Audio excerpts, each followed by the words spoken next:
What's up, everybody? Own Goal here, bringing you a Sunday SFT. About to get off to the races. We have a new addition to the stream today in the dog camera. This is my baby Goose. He's a very good boy. We'll get a little zoom in there on the Goosey Goo. This is a puppy that we brought home not too long ago, so I've been very busy with puppy time. And right now, he's very, very tired. So for the time being, the beast rests. At some point during the stream, he's probably going to come out here and start gnawing on things, which is sort of how this goes. But man, I've been busy with this pup. He is a very, very friendly, sweet puppy. We are fortunate in that regard. So can't complain about very much. It's the summer. We got some nice Warhammer to play. Life is good. Okay, so do we have the map pack on? I think we do. Or maybe we don't. Let's see. Domination. Nope. Interesting. Okay. Turn that off. Boot it back up. And did we check in? Let's make sure we're good. Tournaments. E6 Swiss. Checked in, good stuff. All right, let's get the map pack on. I'm playing cows today because I felt like playing some cows, and I like cows. I want to mess around more with Kazrak. I think he's probably got some legs. And I'm also very interested in running Spawn and Chariots to see if I can get those to work. The Razor Guard Chariots have really been impressing me, so I'm kind of at the point where like I know the unit's good, and I'm curious just how good it is. And in theory, there's like kind of a bug when there's more than one of them in one area. So we have to decide like how cheesy are we? Like, are we going to do that or not? I think probably not like in a super purposeful way. It's a little weird because like we're at a place where some of the hosts are restricting chariot stacking, but we haven't as a community come to the conclusion that it's like completely fucked up and has to go. Let's actually just see. I'm pretty sure these guys do better than they ought to. Like, what happens if we take 3 of these and we run them into 3 Dark Elf Cold ones? Do they win? If they beat those, because right now I think the Dark Elf Cold ones at that price point are the best cav at fighting large units. If they beat those, it's like kind of a problem. So let's try. I think they probably don't, but maybe they do. Maybe they do, chat. Who will win? 3 chariots or 3 hard counters to chariots? To be determined. I'm like a little nervous that they'll win because I love the unit and it's like fair use right now. And I don't really want to see it get restricted for that reason. Because it's like a cool balanced unit that's like on the good side when you use it as a chariot. But if it is like a OP death blob in the other use case, that's unfortunate, I think. Okay, so we fast forward, we run into the stuff. It's a little derpy. Like the AI doesn't fight, so they're gonna overperform in that. I might need to get a person in here or get somebody from chat to help me test actually. Because for it to be a real test, the AI need to like stick in and fight. They're doing concerningly well though. I think the issue is that a lot of the melee hitboxes on chariots are the chariot model itself, and so for chariots that have bigger mounts, the mount can like screen out melee hits. I'm not sure that that's what's going on, but that kind of visually is like what it seems to be. And these guys are doing better in a grind against anti-large cav than you would really like to see, to be honest. Like, they're taking damage. I don't know that this means they win, though, because the AI was running away for such a high percentage at that time. So it's, like, a little hard to evaluate. This is concerning, though. This is of concern.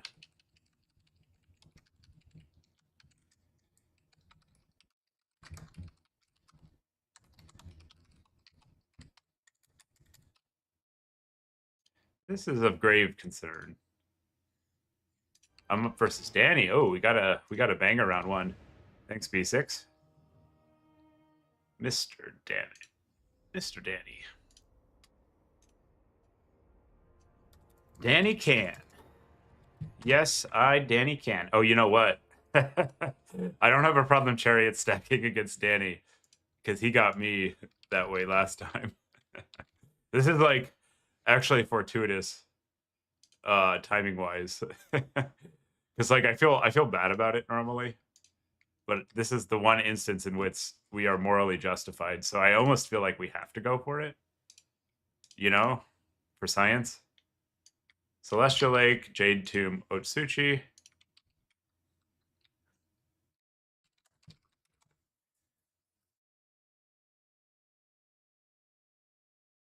Although I did heckle him last time about abusing the bug. Oh yeah. Low health Drake. They absolutely still clap. I'm not gonna like max Chariot Blob. Because I was just giving him a hard time about it. And it's we can't be a hypocrite, you know. That's no good. Don't want to be that. Okay, so I need to ban a map. He's Nurgle. We have Celestial Lake, Jade Tomb, Otsuchi Castle. I think. Let's ban Celestial Lake. Because we want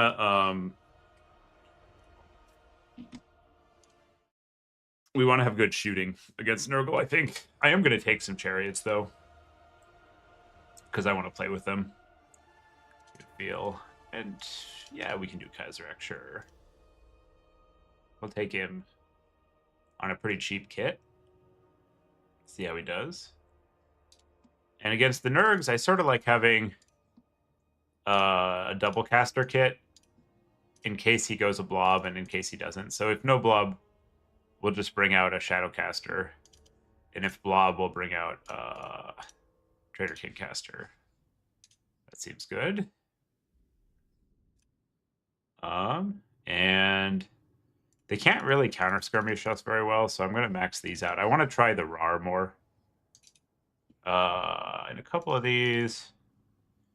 And then we need some frontline presence. So we'll take some of these. And some of the old Ungor spears. And sure, just to get our spend, we'll do a RAR. Why not? A couple of these in reinforcements. Some Korngors because Korngors slap. Sentis because same.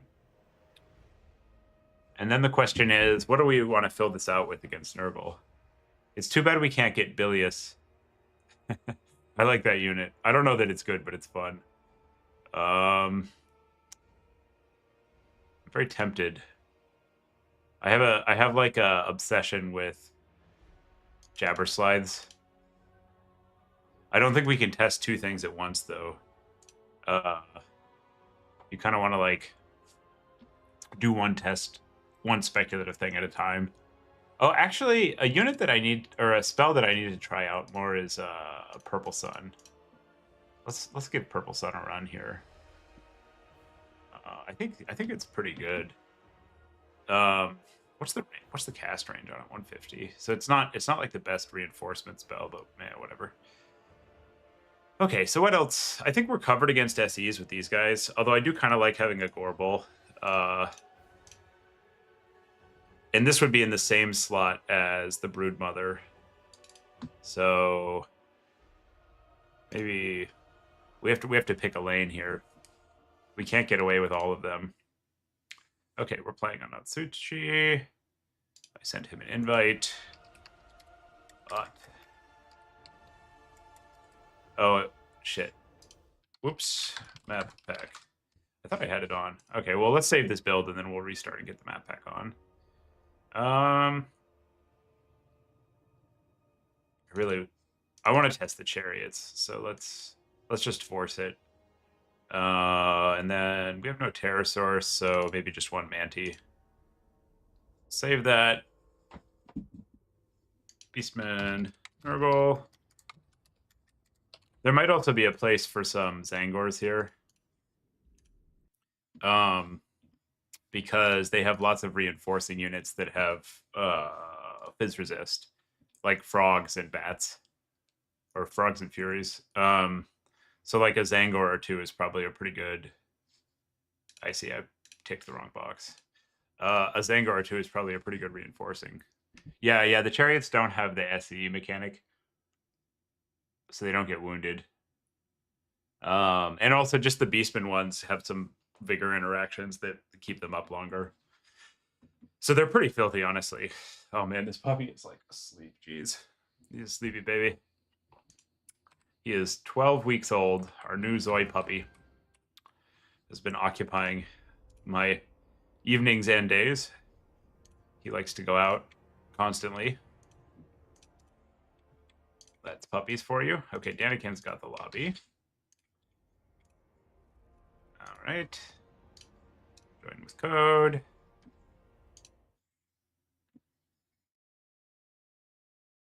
There we go. Like Oblivion the game. I haven't played that far in remastered. It looks nice. It's like kind of the same game as before. I've been playing Helldivers a little bit as my like off game, and then mostly this game. Helldivers I'm having fun with. Beastmen. I'm not good at it yet. Some of the people are so good at that game. Beastmen. Nurgle. Where's Nurgle? Oh no, did we not save it? Oh, I'm stupid. Oh well. We had it. We had a chat. Tiny brains. We gave up our super sweet save build. Okay, well, let's just rebuild it. We had 3 of these, 1 of those, 1 of these, 1 of these, bunch of those, and 2 of these. And then we had max of these. The other unit that I've been having fun with is Korok's Man Rippers, actually. So maybe we'll just put 1 of those in. Because why not?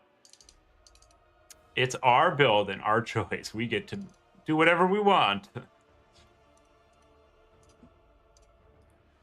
650. Yeah, sure. Oh no, I wanted to try Purple Sun out some more. That's right. Okay, so we got those, and then we were like kind of waffling about our fun ofs. Oh, right. We want at least 1 chariot. Let's just do the 1. Oh, and they can do Chaos Knights. I always forget about that. Those are like a thing now. We did save it? Huh. Oh well, too late.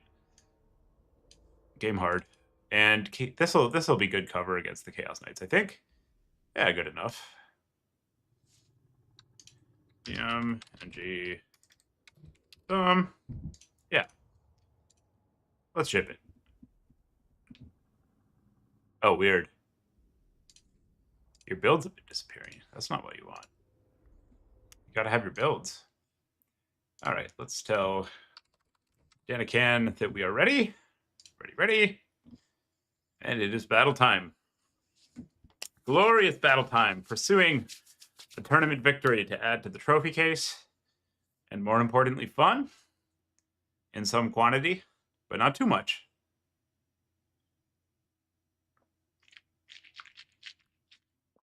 So with this kind of build, we kind of just need to, like kite. Not take too much damage. Yes, some Tzeentch trickery. We're all about the Tzeentch trickery. I do like Tzeentch. Today is a cow day.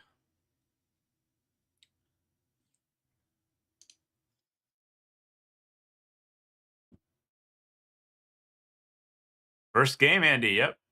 We're in round 1. Waiting for Mr. Danikentrop to put a build together. This is a pretty cursed matchup for him.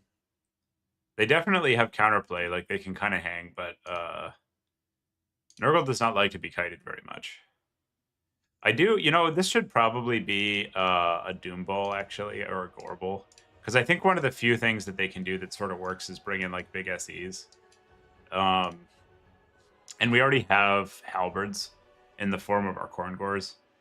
So I'd rather have something that helps deal with an SE if he's able to shut down our shooting.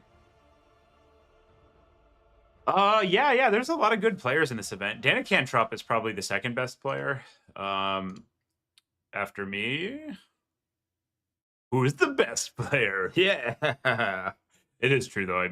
I think everyone in this event would probably agree on that. Scrambled egg, boss toss always are a good scrap. B6 a very experienced player. I think lately Daniken's been playing really well. He's beat me a good number of times. So this is actually, we randomly got like what could be the tournament finals round 1. Hopefully we play against him twice. I always like a good matchup. I'm not really here for the easy dubs. And he's thinking. He's got the galaxy brains, deep thinkies. I'll message. I'll just give him a nice little playful thinking gif.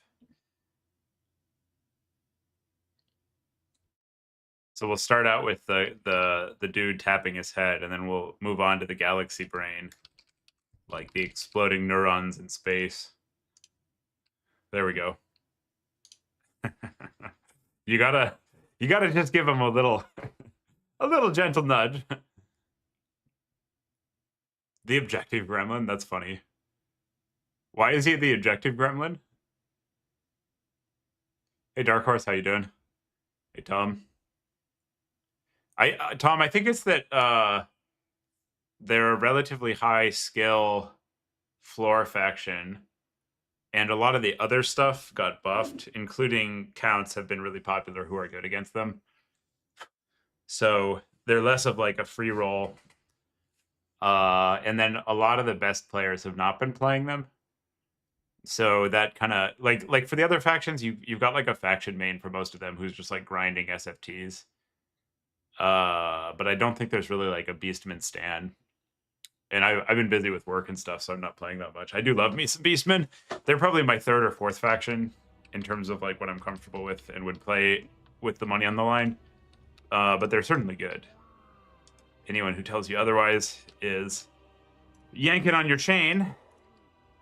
Definitely a top 5 faction in the game.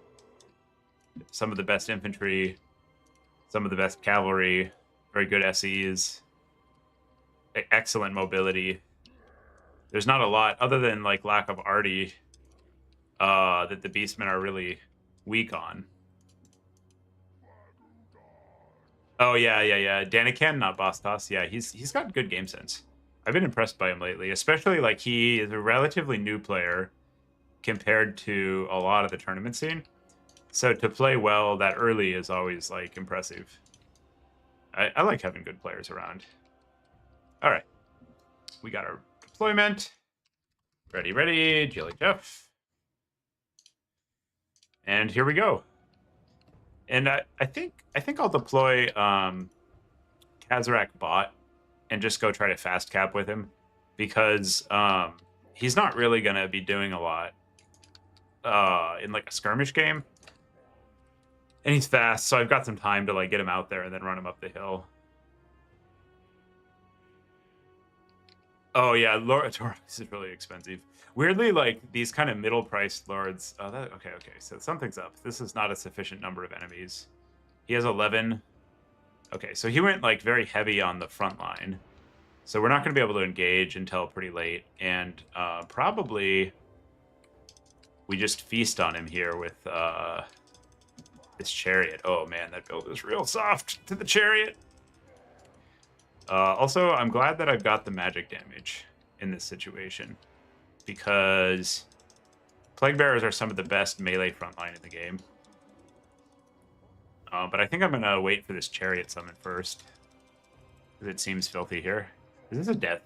What has he got? Doom and Darkness and Spirit. Okay, he's got Spirit Leech, so we just need to keep Kazarak away from that. It's not really going to have other good targets. And we don't really want to get engaged on, so we can back up here. He doesn't really have the tools to catch us. So we can kind of just walk in, and we can also do some cheeky, okay, he knows. I was like, we're going in. And he smartly backed up. He was not gonna, the Beastmen Skirmcav have better melee performance than most Skirmcav. So if you're like up against horsemen and stuff, and they're not super paying attention, you can just like walk in and take the trade, and they get absolutely dominated by that. Okay, so we need to get pretty good fire up time, because he will win if we get into a melee grind. So we want to be throwing them axes as much as we can. And also looking for chariot picks, although he has sufficient mass here. And I think I want to get corn gores out because he doesn't really have anything to deal with those except the Nurgle infantry, and he's taking so much mass that the corn gores should just clap. Well, and we'll turn and we'll keep our fire uptime on. And I'm not really running Kazrak in because he's got that Spirit Leech, so I don't really want to get caught out by that if I can avoid it. You guys go in there. You see if he's paying attention. You more of those, and he doesn't have. Oh no, he has Purple Sun. Okay, that's good to know. I thought he didn't have Purple Sun, but he's got Purple Sun, which means that we don't really want to stack up our infantry. Oh shit, he's going for the monster Purple Sun. He sees that. He's like, oh, give me that. we don't want those hands. We don't want those hands whatsoever. Okay, I can kind of get a soft engage up here right now. Actually, let's see if we can just route these fuckers right off. You run away. This is one issue for the Nurgle here. Like, they're not very mobile. And so you can sometimes get caught out. Yeah, okay, nice. We got a route. You back off. And I want some magic damage. I'm delaying the summoning of my caster. Oh, yeah. Unbraced infantry, get in there. You guys go fight that. You get away from the death blob. You go fight that. You charge that. Those are Chaos Knights. Okay. And now I can get my caster out.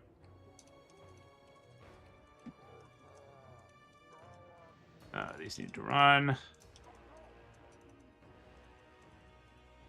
These are bogged down so they can get out. And I'm deliberately exposing my lord because I want him to use his WOM on Spirit Leeches instead of on Purple Suns, because the lord isn't really going to die.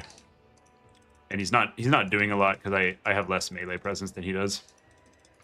Okay, you guys get out. You guys run in and fight that. You go fight that. Oh, baby. Let's get a big Purple Sun here. Nope. Daniken's good. I've been really impressed with his play lately. You guys can go over there, because we do want to... If he wins the blob fight, we're going to want to... Okay, we're getting our Purple Sun off, so let's get these out. You guys can run out of there. You can run in, because beastmen bullshit. You guys get over there. Get this out of there. Yeah, Purple Sun is ranching these demons. Very powerful spell. And let's just chain charge these guys. And we need anti-large, which we don't have a lot more anti-large left to summon here, to be honest. So these Chaos Knights should be a little bit of a menace. I wonder if we can get our spears out of melee here, because we do need these spears up. You go over there. And I guess we'll just try to use the superior mobility and get like sandwiches on his Chaos Knights. We're getting to a point in the game where we've allowed him quite a bit of time. I'll summon one of these first, actually.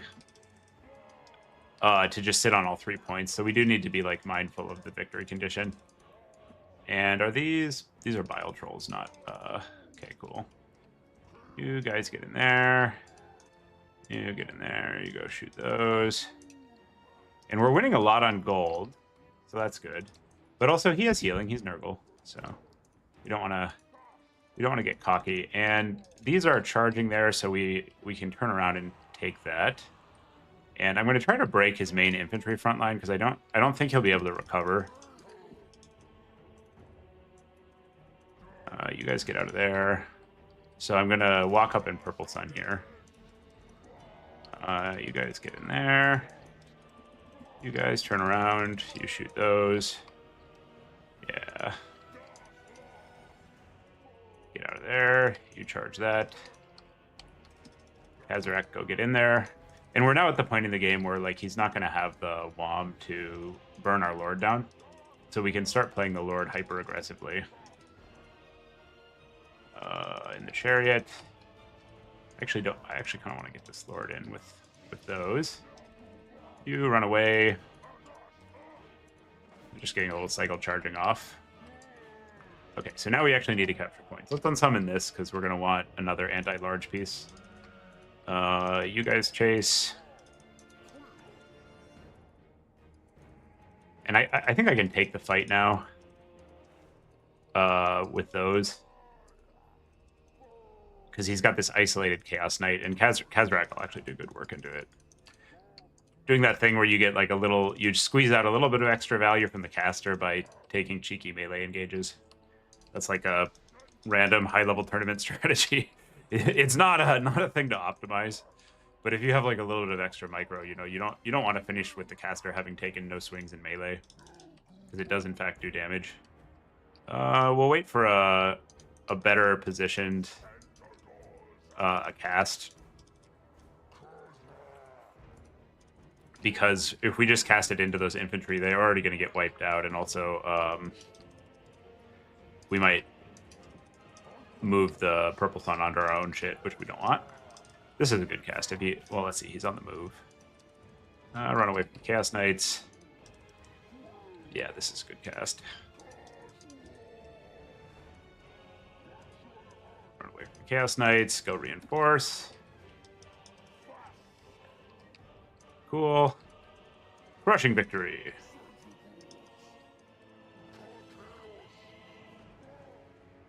That is Nurgle for you. Beastmen are still a high-tier faction. Nurgle is not. High-tier factions are good against low-tier factions. Round 1. Beastmen, Nurgle, Anakin. Cool. So Kazarak didn't do that. Oh, actually, Kazarak did a ton. So he that's funny. He only cost 1100. He drew some spell focus. He captured a point early. He was still full health and cooking. Kazarak actually did really well. The Raiders crushed. And then, as expected against Beastmen, the Axis kind of just like single-handedly won. They all used up all their ammo. And were still like, they had their vigor because Centaurs, and they were running around charging stuff. And the infantry did its job. Purple Sun impressed me. We had 2 more shots left in the tank, I think. And it got 1100 value on a 600 cost caster. Yeah, pretty clean. That's how you play Kite against a faction that has basically nothing. Beastman, Nurgle, Dom. Cool. Okay, let's go report the score. And then I kind of want to try 1 goal, 1, Danikin 0. I kind of want to try this new format. I got an extra Beastman, Nurgle. Let's see if this works. I got this thing set up for between rounds where I can do player interviews. Oh yeah, Andy, it's like a chess thing. I want to have like a really zoomed out view of the battle. And so we do it like that so we can see things.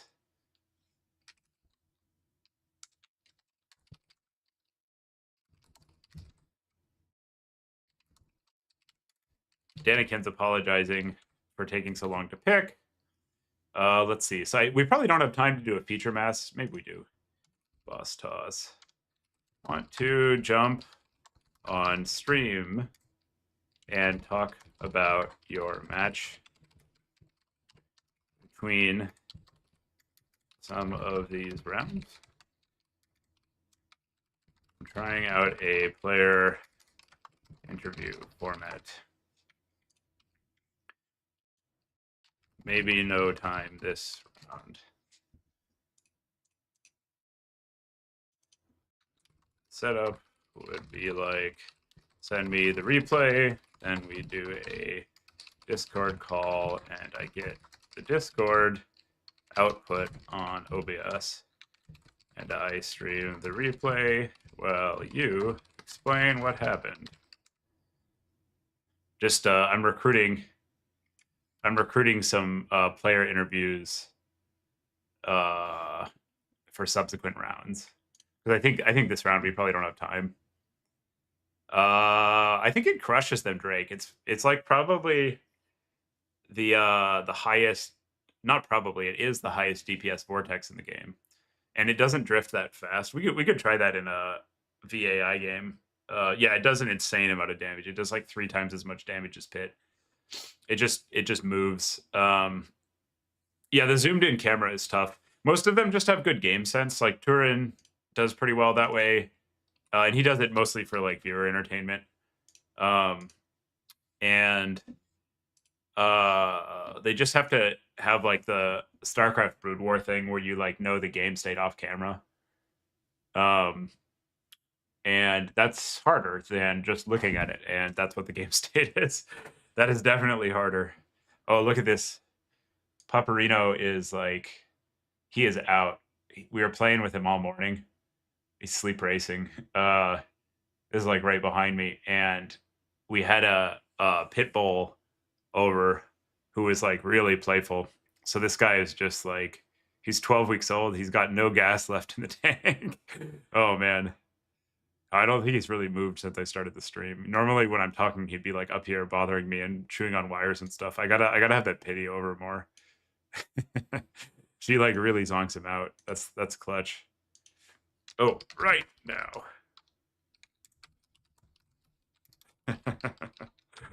All right. Let's try this out. I'm gonna interview. We'll switch cameras. This is like experimental. We'll see. Okay. You should see like the call. Okay, we've got the call thing with Boss Toss. We'll see if he picks up. Hey, how's it going, man? Good. Do we have time? I think send me the replay right now. We've got time. You're also on the stream, by the way. Oh, next round's over. Up. Oh, sorry, chat. We don't have time.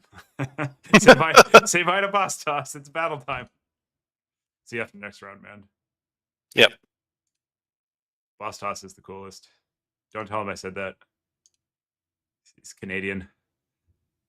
I love them Canadians, but I can't admit that as a near border dweller. To their face, I'll say they're filthy syrup suckers, and no one can convince me otherwise. But they're better than us. They're so friendly. It's a great culture. Good food, sort of. They survived the frozen winters of Canada. Yeah, this dog is very cute. It's driving me insane. He's such a good, yeah. He does that a lot. He's like boneless at this stage. We're playing against Tommy.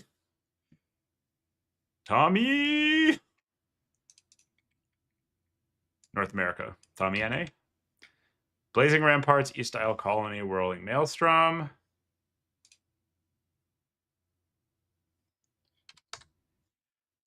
Tommy. Hey. Say hello to Mr. Tommy. Looks like your map banned. First, I am cows today. Cows. The dog kind of looks like a cow. He's basically a blanket. He's a borzoi. So he's got this like thick, fatty, furry hide. And no bones. And he's sitting in, I don't know if you can totally see it, but this is like a discontinued dog bed that they love. It's called the Deluxe Warm and Cuddly Slumber Ball. So it's this like thick, really soft dog bed. And I think he actually can be most comfortable on his back sometimes because his spine is totally straight. Whereas like on the front, so his muscles can just like totally relax if he's got his paws like this. So weirdly, that's like the most comfy resting position for the puppy. What do I fear as beastmen? Probably counts. Counts is hard against a really good player. I play pretty much every beastman style. Beastmen don't have that. They can do SE play, they can do melee rushes, and they can do kite. And I play all of them about equally well. So I just play what's good in the matchup. But the problem against VC is that they have pretty good tools against all of those. Like your SEs can't really beat Cryptors, and they can avoid your kite pretty well with zombies and skeletons and chaff and healing. And your melee rush just gets clapped. Like they just have a more efficient front line. So VC is tough. Like the factions that tend to be good against VC are ones that have some kind of like trump that can like power through their blob, like a better Mortis, or that have like exceptionally powerful kite, like Wood Elves. But Beastman is in this awkward spot where it's like a rush faction like VC, but its rush is a little bit weaker. And in exchange, you get kite, but your kite is not strong enough to beat them, so they're spooky. Van Whirling, what did you play today? Okay, so Whirling Maelstrom is banned, which means we can pick Eastern Isle Colony or Blazing Ramparts. Oh, he's playing Walk. Cool. Let's play on Blazing Ramparts. Oh, shit. No response from host. Let's try that again. Multiplayer battles. Mortis engines, it's only capped by the faction maxes in Dom, which is actually pretty balanced, to be honest. So you can bring 2. And in VC, you can only bring the 1 because they're like single cap. But some factions like Walk, which is what we're playing against, can do like Festus plus a Slanesh engine. But most of the Mortises aren't that good. It says no response from host. I can try hosting. Let's give this a shot. Host battle. Tommy!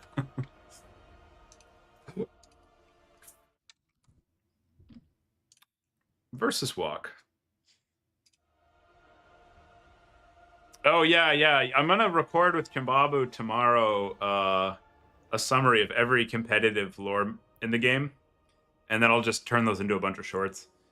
What I really like to do is stream and hang out, but I really, really need like another 185 subs, because basically, unless I ask folks for like stream donations, which I'll take, but I have a really good job, so I'm not like asking for donations. I don't get any monetization. And at 1,000 subs, I get ad revenue share. So I'll be like making some amount of money on the stream, which would be cool. So I really need some more subs, and the shorts are like a good way to do that. So I'll probably do more shorts up until 1,000 subs, and then I'll kind of just do whatever I feel like doing, which will be like some shorts, but mostly streams. Streaming is the most fun. I like hanging out with chat, getting some help, not doing stupid shit. It's surprising how often chat reminds you of something that you like wouldn't have thought of. Yeah, the shorts will grow the channel. Yeah. And they reach an audience that, like, our community is small, which is what I love about it. And it's also small. So if you want to find some folks outside of that, you kind of gotta short. I do like that. Are they still doing the 40K thing? Like the Amazon series? I thought that was gonna happen, but I haven't heard anything about it in a while. The lore for 40K and fantasy is pretty cool. Just so much going on. I wonder how much 950 for the cheap lord, or you can pay 150 more with Kazrak and you get some more HP. I'm thinking about their potential to bring Archaon. I guess if they bring Archaon, we just slow roll our lord. I kind of want to try the cheap chariot lord, actually. Because if we know that we're going to slow roll... Oh, this is also a really powerful buff. Yeah, let's... he costs less, so it's less of an issue to just chill in the bushes. Or we can just take him at the Kazrak price for mass. Sweet, yeah, I'm glad you enjoy it, Andy. I like streaming. It's always a good time. I've been doing something like this for a lot of my life. For my gig, I need to like do a certain amount of leadership and public speaking. So I'm pretty comfortable on camera. It's definitely something that I've spent a lot of time doing, like a disgusting amount of time. Okay, so let's do this. I want enfeebling so we have a secondary in case the engaged is kind of slowed. And against walk, I like to kite. They don't have that good kite tools. We do want some of these fuckers. We probably want to start this just so we can contain our Kaon. Actually, this is a Doom Bowl matchup for the reason I just said. Doom Bowl, Gore Bowl. We get a couple Ungors. And these are just to shield against kite. And then let's take like some funsies. Let's get the Vorbeglund. Das Vorbeglund. Yeah, we actually. Oh, which funsie units? I'm kind of high on the chariots right now. That's my like experimental unit. We don't have any terror, so we can get a. Actually, we want a lot. Max Senegors. We can get maybe like one Manti for the late game. And then if he goes max skirms, I think we're okay. So we'll like get a couple. Only one chariot probably. We'll get some corn gores because these are so good against their mobility. And then maybe one can opener. Oh, yeah, we can't take the Vorbeglund. No fun. No fun, chat. Only serious business. Only the most serious. And maybe one piggy. Yeah, Turin is more entertaining. Turin is a true professional. Turin's who got me into this game. I have so much respect. I would like to be as entertaining as him. And also he focuses the stream on it, which we've like talked. It's funny. He'll like give me feedback sometimes, and he's like, "You got to zoom in more and go cinematic." And I'm like, "But I want to play the game." So we're kind of finding the middle point. My objective is not to build like a massive channel. It's more just to like kind of have fun. And I've been liking the video editing. I'm like trying to pick up some new skills around like managing the sound, getting the stream composed together, editing the videos, creating the thumbnails. That's all like kind of fun and new. So this is more just like a way to hang out and like learn some skills while I'm doing it than it is a way to like actually make money. Yeah. This is like niche. This is what I was doing off stream, just when I hang out on Discord. It's not too different, like look at replays. And this is like it's a two-sided conversation where I'm talking to a lot of you and we interact through chat. So that's the difference. But otherwise, it's a lot like just hanging out in RTK Discord and shooting the shit, trying to figure out what's good, puzzling on matchups, agonizing over builds, all that good stuff. So we're going to screen with our infantry in case he went like a mass skirm opener, which I think can be pretty good against the beasties. That's why we went for Zangors. They're like not that efficient, but they counter screen well. And then we're going to start in like an option slot towards the center so we can quickly end up wherever his things are and not get outnumbered. We're hotkeying on a couple different hotkeys so that these guys can take an aggressive forward position. We want to 3-cap and give him like no time on this kind of strategy. And that's a deploy. And since our opponent is experienced but not that experienced, we're gonna tell him we're ready. And this will be an interesting one if he's got hell cannons up on the hill, because we probably need to just push in and poke. Oh baby, let's fuck him up, boys. Fuck him up! Oh, get in there! Vanguard deploy against the beastmen, huh? Not today! Alright, that's fine. I get a little high every time you catch them in a Vanguard. We do have to actually now micro a little bit. We're a little overcommitted. So that's an example of like where your skirm cav outperform theirs. Okay, what's on Archie? So he does have Burning Head.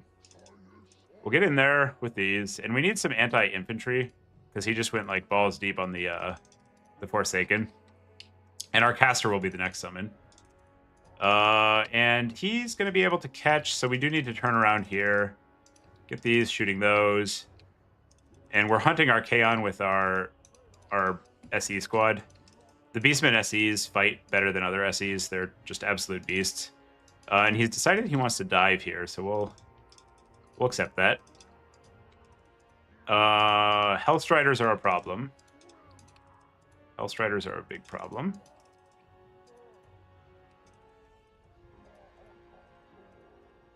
Although they do lose to Senties, just not throwing axes. And this is where we'll just probably clap Archaon. I guess we need to go support so he can't get like the damage surround. You don't fight those. And I need my caster, so let's summon it here.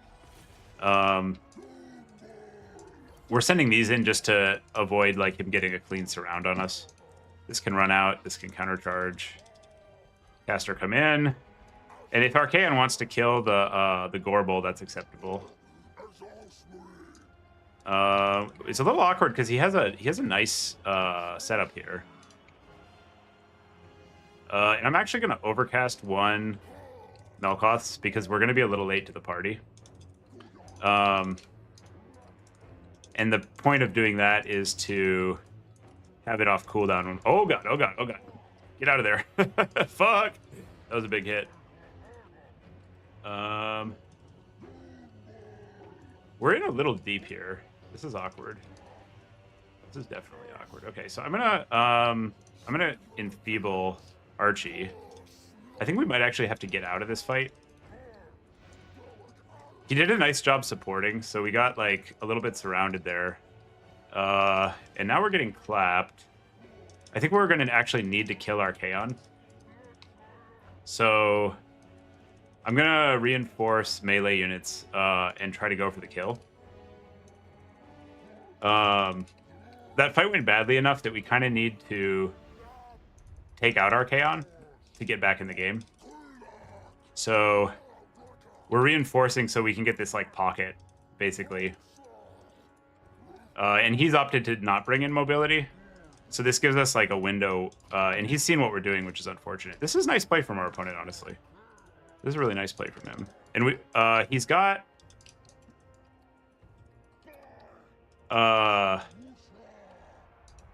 his Artie sitting there chipping away at us. So we don't actually have infinite time here.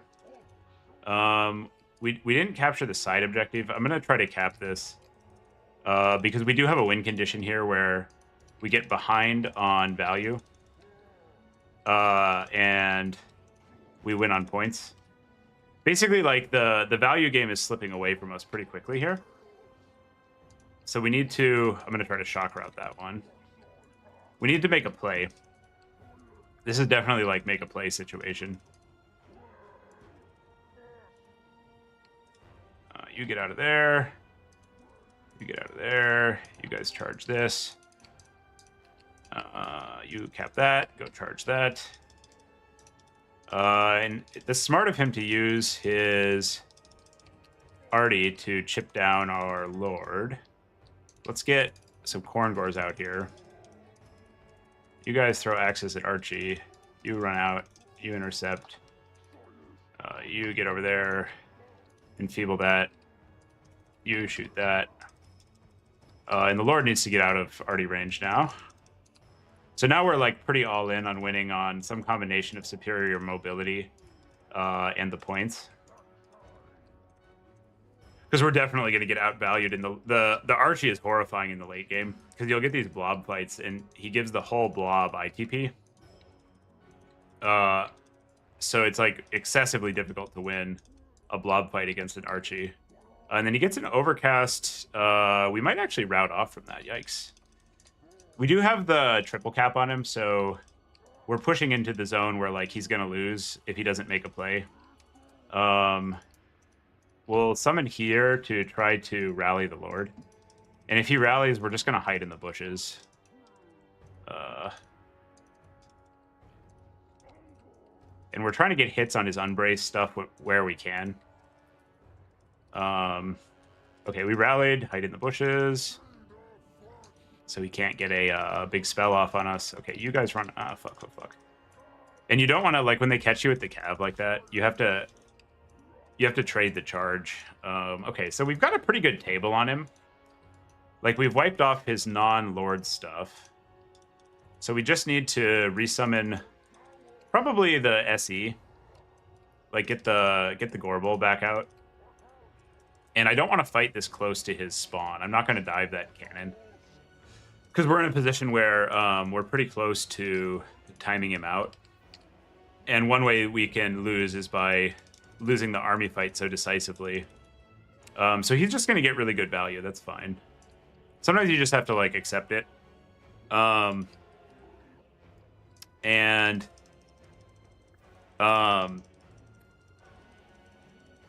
my Solly is taking a hiatus. He's doing other games like backpack battles. Novice is a funny word. That man was kicking my ass repeatedly and ruthlessly. Solly's good. The Slaughter Guard, badass. Okay, so he has summoned the Slaughter Guard, which is a great way to concede the game. They're very cool, but they also cost a lot, a whole lot. They cost so much. Oh my. What is this? Oh, just some Marauders. Okay. So yeah, we just need to not let him have points, basically. And he's not going to have that much time if we do that.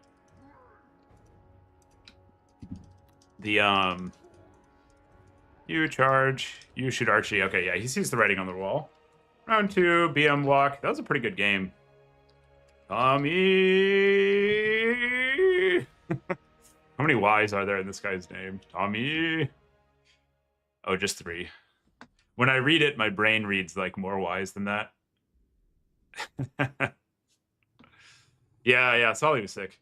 I think he might have been the most talented player ever to play Warhammer. Or Total War.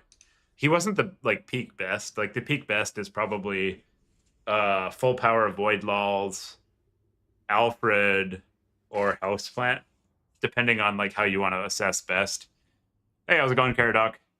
But in terms of talent, like how long they played and how good they got, nobody's close to Salisara. He was like beating all the best players. He didn't overlap Alfred because Alfred doesn't play Dom, or Houseplant because Houseplant was on our break. But I was like trading about as even as I did with Houseplant against Solly in practice, and he was somebody who'd like only played for like a year competitively, which is crazy. So I think he's definitely the most skilled. You're doing fine. Good to hear, Caradoc. Thank you, sir. Yeah, hopefully we do all right. It's fine if not. Let's see how the units did. I didn't get to summon the Man Rippers, which is too bad. I'm curious how he killed that Gorbel so fast. I guess it was just with Archie. He got like a surround on my units because I went in too deep. I'm used to Doombolt Gorbel just clapping anything it gets its hands on. But that's not what happened there at all. We'll have to go back and watch that real quick. Oh, yeah. I love just getting him. Andy is my favorite. Vanguard. So when I started playing, I was watching Tourny, and then I got into competitive play. Humorously enough, it was Mofet, who was an unknown Void Smurf at the time. But I was watching Mofet games on Tourn's stream, and I liked his fluid control with Cav, and that got me into Warhammer. So I was playing Beastmen. And in land battles at the time, there were a couple maps like Pillar of Bone where you could full Vanguard. And it's just like the most fun. Like I got some upsets when I was like a brand new competitive player, not very good against pretty strong players like Hummus by just Vanguarding behind them. And it's so much like they deploy and they forgot that this is a map with Vanguard and you're like, the ambush. Here come the Ungors. Here come the Cav. Max, probably a lot. There's a lot of really good RTS players and a lot of talented gamers out there. Like I played League pretty competitively in college, and I was like a top 400 NA top laner, which is not good. like you play against the actual pros when you're a good amateur, and you're like, oh my god, their positioning and timing and situational awareness is just on a completely different level. And I'm older and slower now. I have like much worse reflexes than then, and I'm like probably a top 4 player in both formats for most of the game's duration. Maybe like the last year and a half or two. So yeah, I think it's a game. That's part of the joy of like the small community, like it's not a game where you need to be completely a professional to have a chance playing top tier. We have basically one competitive professional in Anticity. And even Anticity, like the way he practices is more for fun. He plays kind of like an amateur, as compared to other games where you have like the hardcore prep pros. Let's see if Mr. Boss Toss is done. I want to.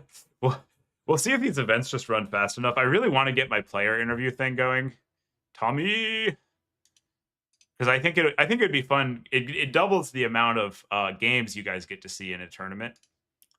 I'm just trying to figure out the format so we can do this on stream. This is, I mean, people do this in other esports and other. Oh yeah, we're not going to do that right now. Yeah, there's a huge amount of knowledge, and the situational awareness and the decision making are pretty knowledge intense. Yeah, I can do some more faction guides, Drake, definitely. I did a really in-depth greenskins one that I think was high quality. Maybe the casting wasn't, and like nobody looked at it.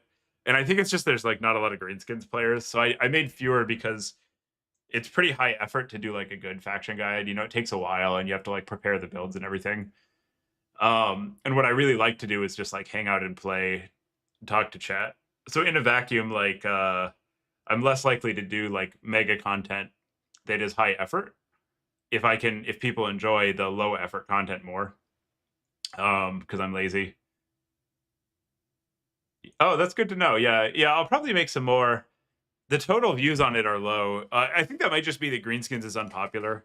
I'll probably do some for factions I really like lizards, and see if people consume that content. Okay, we're playing against B6. I'll be right back.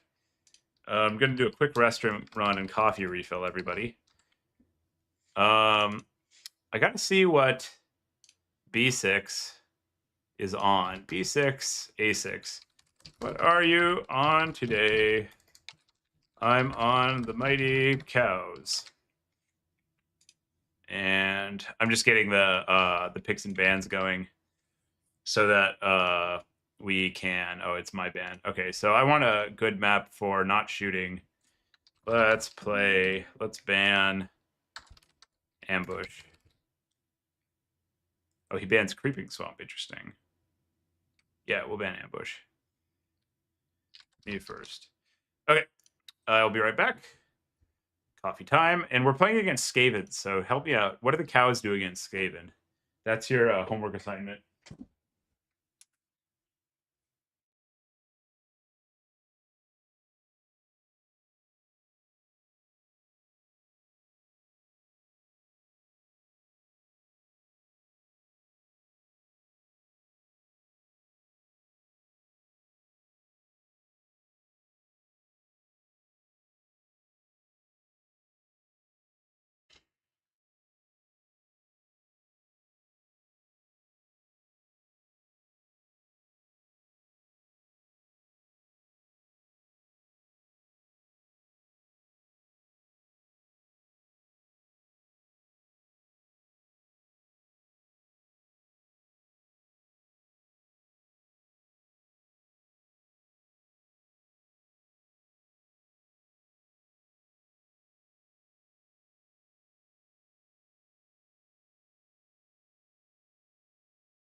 All right. I have captured the prisoner. He came looking for me. Oh, that's a good dog. That's a very good dog. Okay, where's B6 at? Did you guys figure it out? Oh yeah, Turin drops the viewers in here every once in a while. It's been really helpful. We just need like 177 more subs or something. I don't know. I can't count. And then I'm good. I just want to get a check from Papa YouTube every once in a while. I don't need a big audience. But it's below that, you basically get nothing. So it's very helpful to get some subs early. This is Borzoi. They're wolf hunters. He's actually pretty big. He looks small, but he's 12 weeks old and he's like 24 pounds. So he should be a big boy, like 100, 110. He's very sweet. He loves people. Just insane about visitors. The sweetest dog. We're still kind of trying to like socialize him with other dogs. He's a little shy right now, but he's figuring it out. Like he had a big play session earlier today with a pretty rough dog. So I was happy to see that. Okay. Beastman, putrefying carcass. Playing against B6. Should we meme or not? How serious do we go here? I kind of want to see Mr. Kozrak. And I think this is one case where we actually want the dark mail. So we can like dive and not have him die. How much better is the... Let's try like a heavy duty kit. We'll take the heavy chariot and we'll also take the armor buff. So against the rats, we'll take a bunch of Zangors. Max out the Ungor herd. This map is pretty choky. So I'd like to have a few of these to counterfire. In case he goes for the Skaven Death Ball, we'll take one of these. And I think I like having a Shadowcaster here.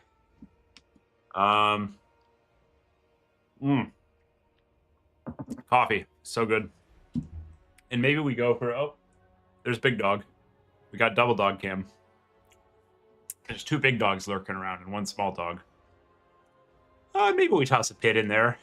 Although I hate actually, I want to try Withering. The spells actually looks pretty good right now. Like, you can AoE it, I think. Yeah, you can AoE it for 11. And it lasts a very long time and has a very large armor debuff and the leadership effect. That seems good to me. Okay, so then we max out our Sentis. And we do expect some Eshin Triads, which the Zangors will play well into. Oh yeah, so many rats. Rats. Maybe one less of these to get some more gores in.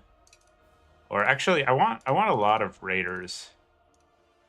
Yeah, let's take this. The Skaven can actually kind of struggle when you put enough counterfire on them. And then we'll go for a couple spawn because I want to test them. Maybe one chariot because chariot. And let's round it out. It doesn't really matter. With something.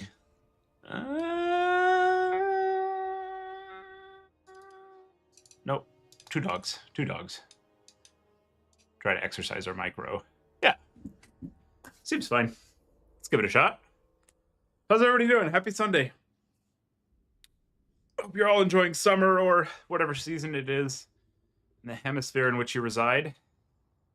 It's very nice here up in the Pacific Northwest. Oh, we lost a puppy. Puppy. B6 is thinking. Be letting puppy out while you build. All right, I'm gonna let the puppy out. BRB letting puppy out. Oh no, he's good to go. We'll let the puppy out after the game. The puppy's good, but you just got to make sure they get outside every period of time, or else he'll find a nice spot on the tile and pee on it. He's been training well though. He likes to go out, and he's started to complain when he needs to go out, which is fantastic. Favorite faction in terms of lore? I like the lizards because they're ridiculous, you know?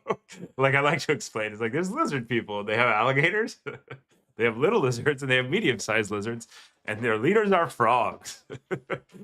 And the seriousness is also kind of, you know, enact the great plan. Blah, blah. And then I also like that you have this, like, very strategic tabletop thing, and then there's just these big-ass dinosaurs. The Gorp? I don't know, Tom. I should probably look into that more. Doesn't it only recharge when they're in melee? I thought that one was like, or is that the one that's based on health? I thought it was kind of hard to get and keep active, which is why I historically haven't been a big fan. But I don't actually know that. I don't know what that ability does. I think they keep buffing the bad abilities too, and sometimes I forget to go check because, you know, like 50 gold is the difference between a bad and a good ability a lot of the time. Okay. Oh, this map I didn't realize had water. That's very good to know for our great plan-related purposes later. So we're going to do a deployment on 2 hinges. We put these on 2 hotkeys. We're going to take our better melee troops and put them to the outside where they're a little bit harder to, like, focus fire. Which is generally just, like, good hygiene, I think. Not specifically that tactic. The tactics are matchup dependent, but the tactic of planning your melee locations to be harder to hit is good. And I'm kind of feeling, I haven't been doing this style that, I tend to play somewhat defensively, so I'm trying to branch out and play hyper aggressively. So we're gonna, even if he's shooting, we're gonna 3-cap and just back off. And then we'll do like a soft build up and try to push. And it looks like he went pretty wide. Be like, Jeff, I take dog out after game.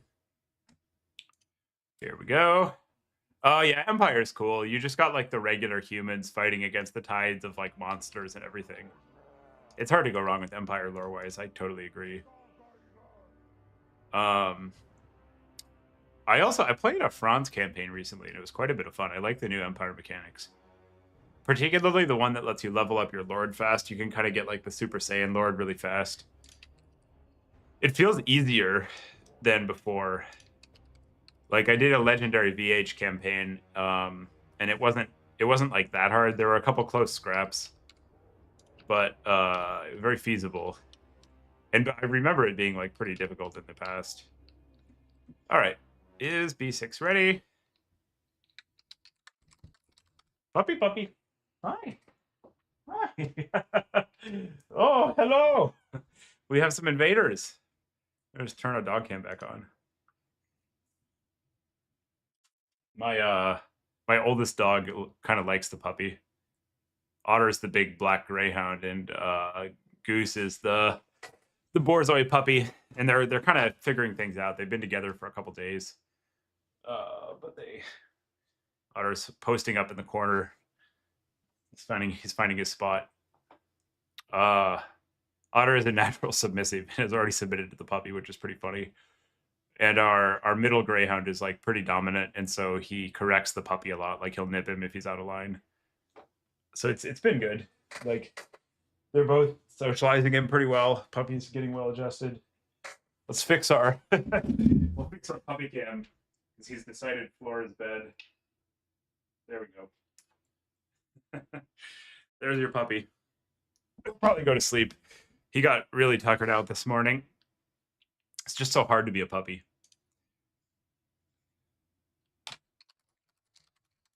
B6 is AFK. I told them I was going to let the puppy out, so I think they're, like, taking a bio break or something. We'll see. We need to figure out some positioning for these guys such that they can get their fire off, actually. And because if he pulls a catapult, I'll need to reform these, but they do more damage in box form, so we'll do that. Okay, here we go. Clicky, clicky. Run in. I don't see any artillery. Storm Vermin, Roger, Storm Vermin. Okay. So he went for Melee Tide. Which means we don't really want our large stuff. And the Storm Vermin are going to be the primary issue. Looks like he's doing a Skaven build-up. That's interesting. Okay. Well, we'll allow it. And we need to be aware of natties. We're not going to be able to count how much he's got. Okay, so he's got Skrulk with Vermintide. Plague, no lore passive. That's interesting. And he's essentially fully on a melee rush. Except he's got a bunch of slings, which are kind of scary for raiders. We're actually going to move into wide form so the slings can't like overvalue against us. I like B6 is a very strong player. I like the Roger tech. And we're gonna match his push and try to get like a concave around him. And what do we want here against the I guess we have to shoot and use our spells on the storm vermin, and then we'll try to overwhelm the rest of the stuff. So that probably means chaos spawn. We want like stats, and then we'll just priority target the storm vermin.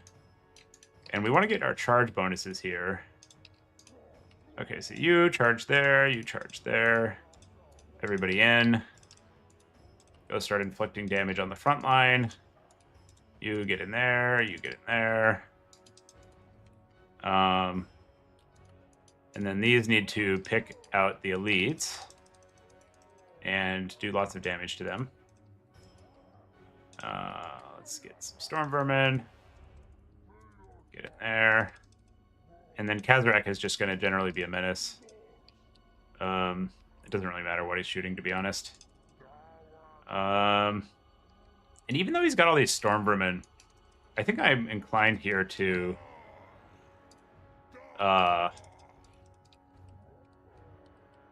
summon some Cav, just because our Cav is really good. Okay, you try to pick that off. You go for good targets. This looks not bad for us, to be honest. You can charge that. You can charge that. You guys shoot that. Our infantry is a lot more efficient than his, which gives us like a pretty good advantage here. We do need to be a little bit careful here.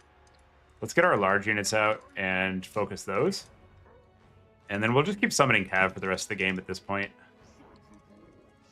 And he's not presenting good Melkoth targets, so we're actually just going to Melkoth Storm Vermin because the rest of his stuff can't really hang with what we're up to.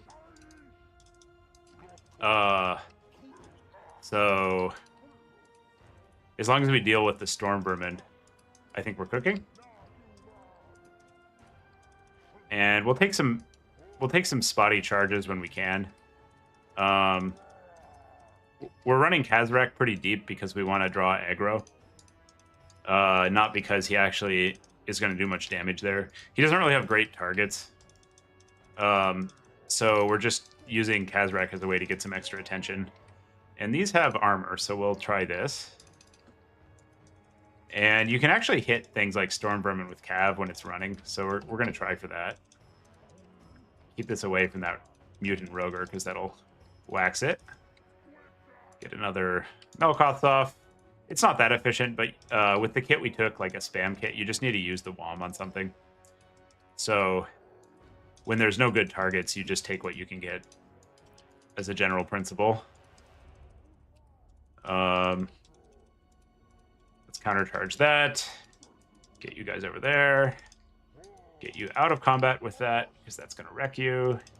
You run away. Oh, shit. Plague is a very scary spell, but we might be able to walk his Storm Vermin into his own Plague. He's casting Plague over there. And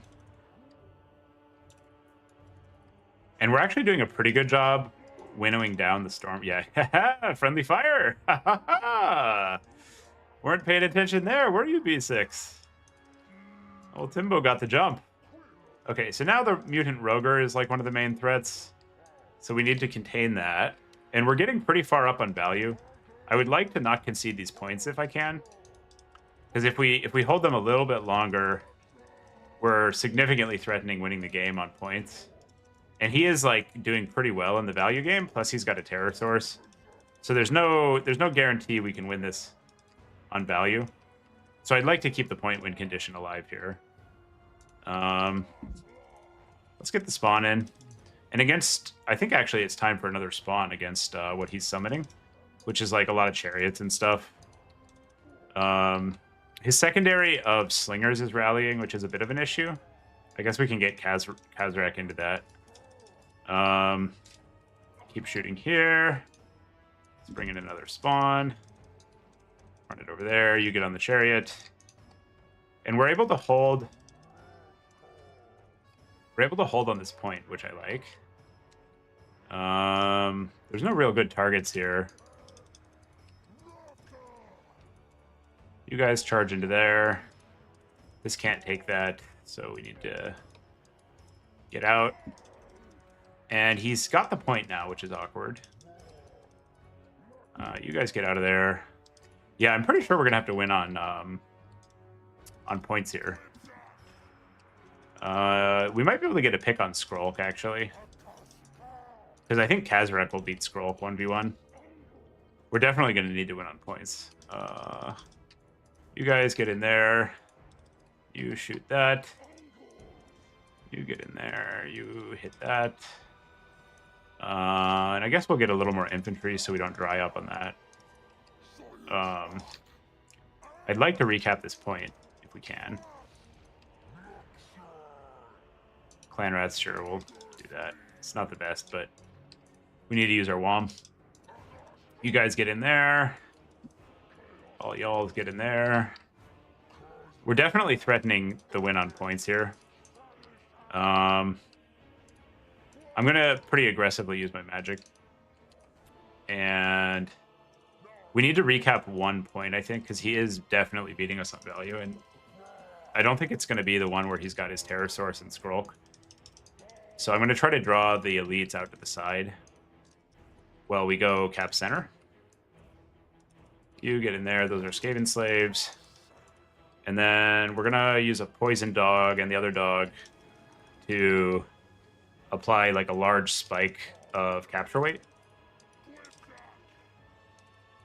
And we'll just try to keep these guys tied up and away from the center fight. Because if we cap center, he's dead. And Kazrak is effectively invincible. This will just run back here and try to get a cheeky cap. At this point in the game, at least. And then we'll just run this back further into a spawn. Actually, he might let us... Sneaky old Tim. Still has some tricks in his bag. This is like a purposeful suicide mission over there. And then we send the dogs over. I think we were actually losing this on value. If the mutant roger stayed in play. These guys need to reinforce that point, but now we're just like easily winning on points because we're able to get the scoop here. The dog surprise is pretty good. We like the dog surprise. We like dogs generally, but Warhammer dogs are also acceptable. So Kazrak is going to go try to mow some of these down, and now we've got the win. This is over, as they say. You just run the Pterosaurus into the back. You guys can go countercharge their approach. Kazrak get a rear charge. You guys can sandwich. This looks very, very good. You guys can charge there. You can get a leadership spike on that. I think the Shadowcaster actually worked out reasonably well here. The beastmen can be so scary late, like in these kinds of situations, because they have so much good mobility. Oh, hi, dog. The dog is right here. That it's pretty difficult to like if they get a little bit ahead of you, they're very good at running the clock out. Oh, we need a little mass over there so that Chariot doesn't do too much work. There's not really good targets for this, but I guess we'll just make sure that infantry runs off, because why not? And dogs can charge rogers as long as they're getting the rear charge. And I'm interested in running up the stats on Kazrak, so let's go get on his lord here. And that'll do. Round 3, BM, SK, B6. That was a pretty good game. Yeah, Sandra, agree. The triple cap is pretty dirty. It really gives you a lot of time. All the weapons teams, Cap, are incredible targets. That's what they're mainly there for. And also, rats. Yeah, damn it, P6. You were doing well. You had me on the ropes, but the beastmen are persistent.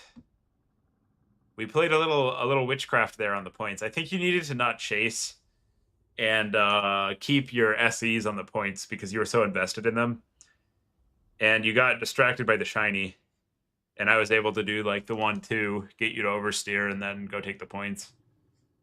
Because I do think you were winning that grind if you capped out and gave yourself time. But very hard to do. Export. Okay. I need to force this puppy to pee, even though he is sleeping and having fun. BRB, puppy, back in 2 minutes. Come on, puppy. Because what's going to happen is we're going to be like partway through the next game, and you're going to see him just go take a leak. Here is my pride and joy, Mr. Goose. We will be right back. You can see, yeah, my very exciting eldest. There we go. He's gonna make a bet. Make a bet on whether Otter is still here when I get back. I bet he will be. Greyhounds are the laziest dogs.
Oh, you got up.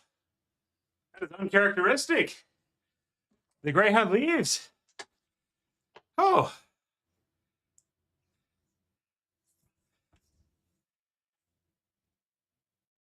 I wish I could. I wish I could walk the puppy that way. That would be good. Whew. The stream's current bitrate is lower than the recommended bitrate. What is bitrate? Huh. What is bitrate? How do you... It says the stream's current bitrate is lower than the Can you guys hear me? Stream health. Suggestion. What do I... I don't know what I do with that suggestion. I'm assuming you all can hear just fine. Oh, it might be because I was gone and it wasn't picking up anything on the mic. That's probably it. Okay, yeah, that makes sense. I presume this is now resolved. Puppy has gone to the bathroom. Everything is good. Oh, I'm fighting Mr. Boss Toss. I was going to interview Boss Toss. He is Norska. Cool. Oh, no, he's Kislev. Scalender's Cave. Bordello Landing. Glinty Toof's Crag. Which one is Glinty? Can you cover Glinty? Boss Toss is good. This is interesting because we're 3-0. So we can lose and we'll still top 4, which means we can do something fun. I'm going to try something fun. Maybe we go big SCs or multiple Cygors. I wonder how a bunch of Cygors do into Kislev. I think Boss Toss will probably take the SC blob, so lots of Cygors are no good. But we could try to SC harder than them and see if that works. That'd be kind of fun. Cool. Glinty is a good map for him. Ban Glinty. We want Bordello. Okay. Beastie Boys. Not Beastie Boys, beastmen. Let us not be mistaken. This faction is the beastmen, not the Beast Boys. I don't hate a cheap caster lord here too much. Although it's just so cost ineffective. As opposed to like a Doombull Gorbel situation. So I think we'll go Doombull Gorbel. Uh-oh. The puppy is making noises. Be right back. Puppy?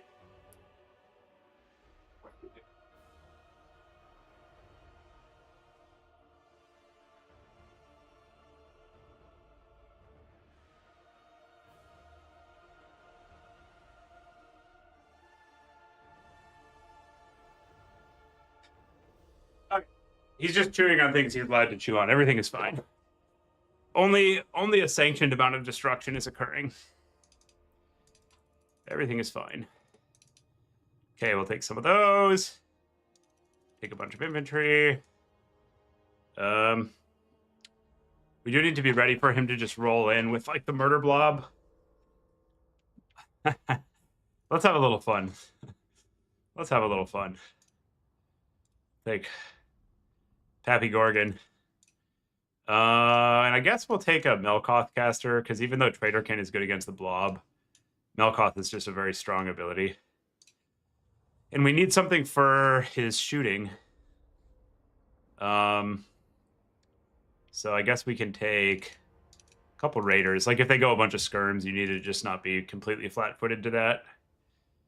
And if he goes like the armor Kothar wall, we're probably in trouble. But that's fine. Hopefully he doesn't do that. You know, that's our plan. It's like, please don't do that. And let's have some fun. What can we do that's fun? Let's do this. Then we need to downgrade one of these. Good. Yeah, the war sleds can be a big problem. The worslets can be a very big problem for sure. Let's take those. I actually kind of want some piggies. Some oinkers. For their heavy cav.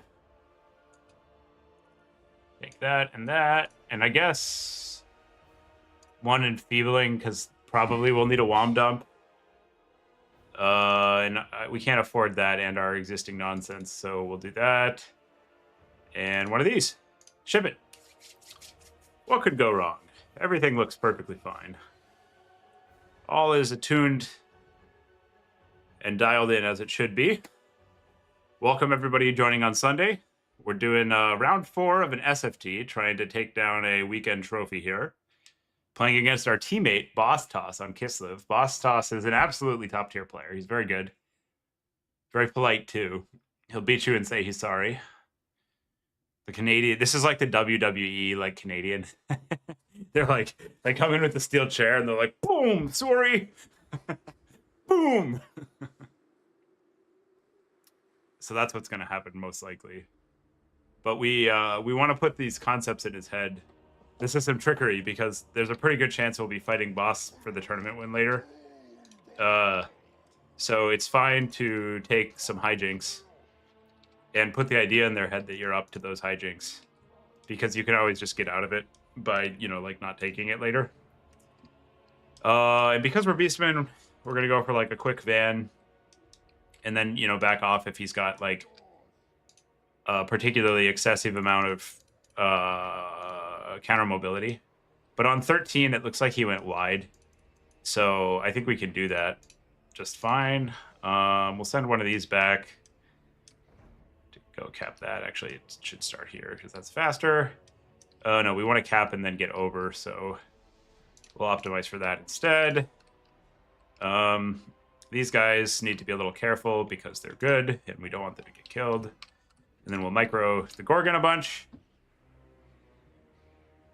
Should be good. I think the chariot bug affects everything. It's particularly egregious on the ice wolves because I think they have big models.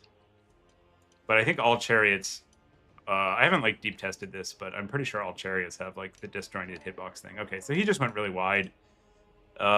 He's got a Mishka caster, so we need to be careful about cav blobs.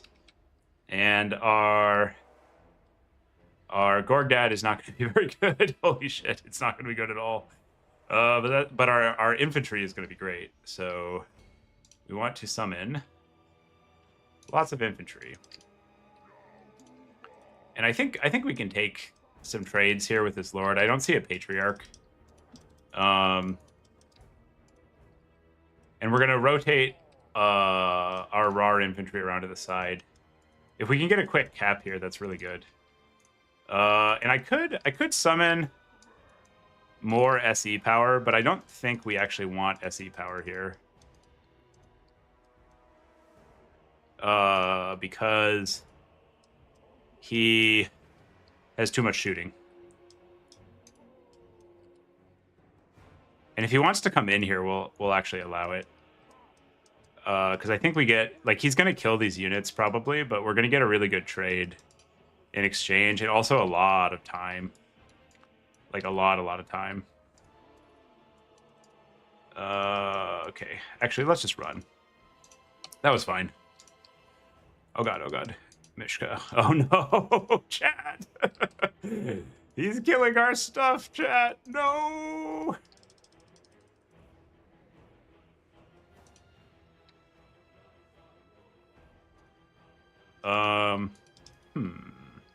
Let's set up for a counter dive. He's not in the best defensive position right now, actually. So I think we can just prosecute this one. And I am interested in sending a Korngor out here. Oh, this is now a problem. But Gorg Daddy can get in there.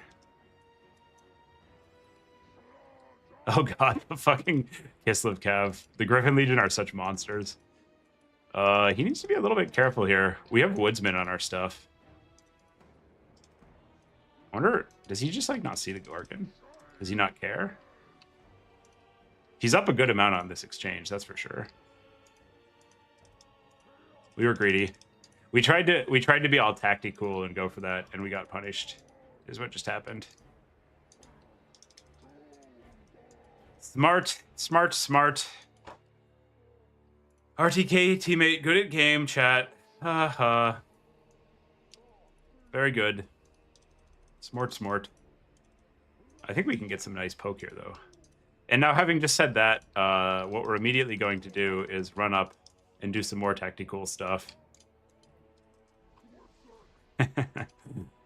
Because we can. Okay, I'm gonna dive. Let's do it. Let's get him. The Gorgon's gonna try to tank some of his focus fire early. And then we're just gonna like push in. These want to go there. These should go tag those. The Gorgon will flee, so it doesn't get actually poked. And now we want Senties, because we need to reinforce effectively.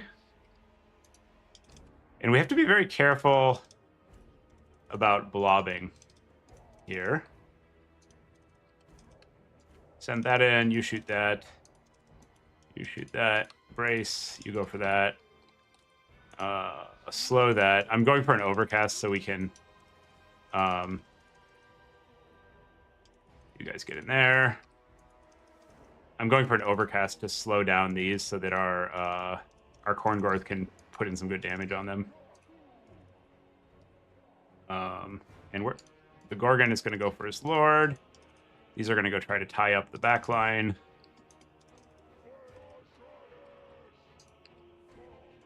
You get in there. You go for those. You go for those.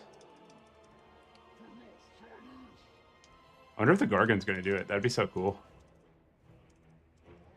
That Griffin Legion is going to fuck our Cav, but we have no choice but to go in.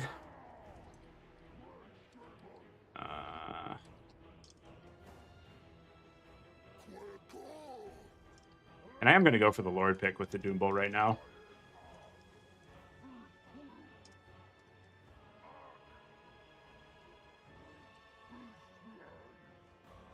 A little risky.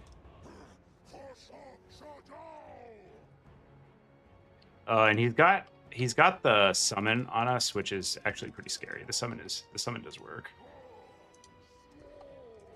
But we don't usually what you want to do is like try to just peel it off immediately, but we don't really have. I guess we can get these in.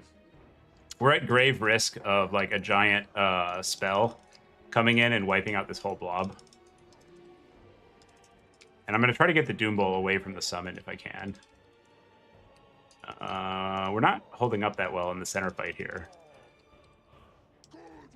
This is pretty awkward, honestly. Okay, he's going for a chain route. Let's hit the Cav. Okay, this needs to get out of there. Although, actually, fuck it. We're not a coward. This is the beastmen. Let's dive. Hi, dog. We have a dog invader. So good of you to join us, dog.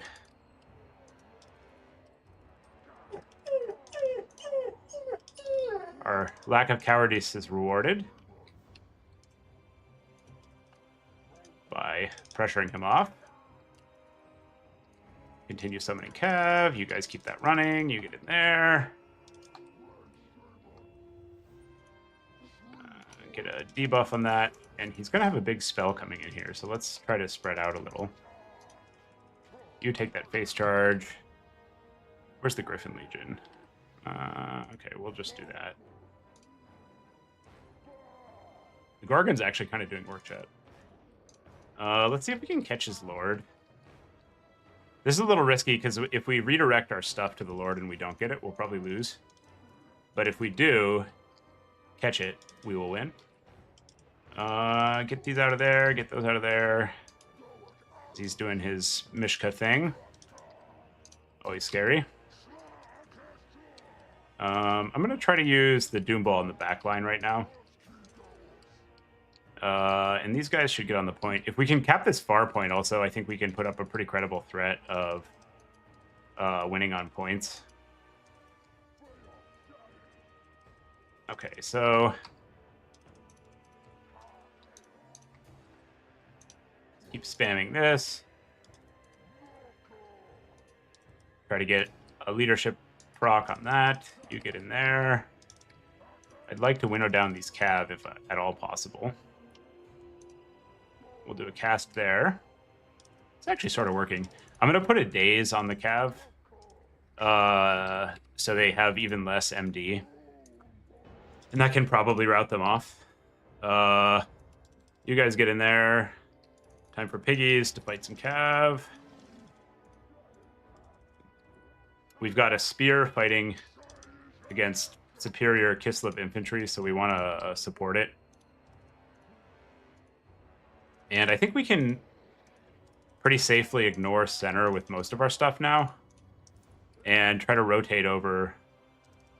We might lose the game here on this fight because he's got a good supported fight on our lord. You guys get in there, but I'm gonna no coward it. So what we'll do is we'll debuff his lord and we'll try to get us around, and then we'll just go in with our SEs. This is for the dark gods, ride or die. Fuck him up. And is this on a horse? Okay, so we're not going to be able to chase with our Doom Bowl. Now we just need to keep the stuff away. Like he can kill our lord. So we just keep the low health one away. And we get in with the high health one. Oh, these guys got command dropped. And our lord can just fight other stuff. This Gorgon's doing work. Yeah, dog does say click faster. Dog says, Father, your micromanagement of these units is pathetic. I am embarrassed to be a member of the household, and I expect more from you. That's exactly what dog says. Get a cast on that. Man, this Hawks is doing work. It is dunking us. But Papa Gorgon is still kind of doing his thing. Now you guys get in there. We don't want to allow him a good surround on the Gorgon. And now he's at a position where he pretty much has to get a Lord kill. So let's just run our Lord away from his Lord. Because I think with this cap on his save point, he's gonna be so far behind. And if he wants to spend his precious seconds trying to kill our caster, that's entirely acceptable, actually. We'll just take this cav off the point. Micro these away, face charge with that, and then we'll get a cavalry advantage on this winged lancer. You rotate mid, you de-order drop, you guys go in. And we need infantry so that we can fight against his infantry. Gorgon, go center. You run away from that. You can probably kill the...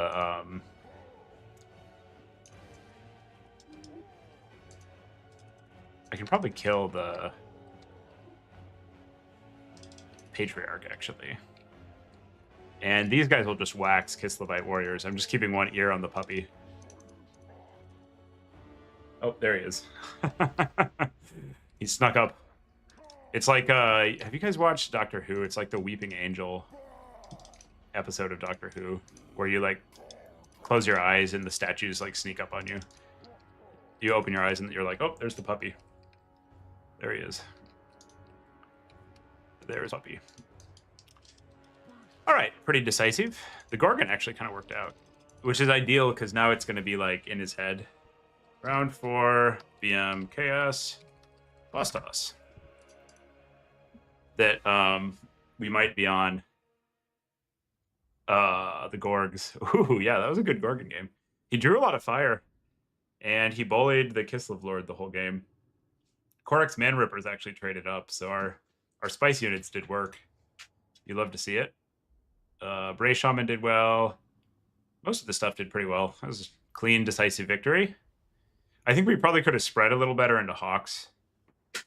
And I think our summon priority was good. Like, we saw that he was a little soft to excess infantry, and we summoned in the Corn Gores rather than taking a fight against the formation. Yeah, Don't Blink was a really good episode.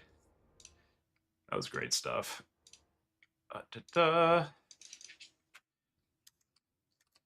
Save this. All right. 4-0.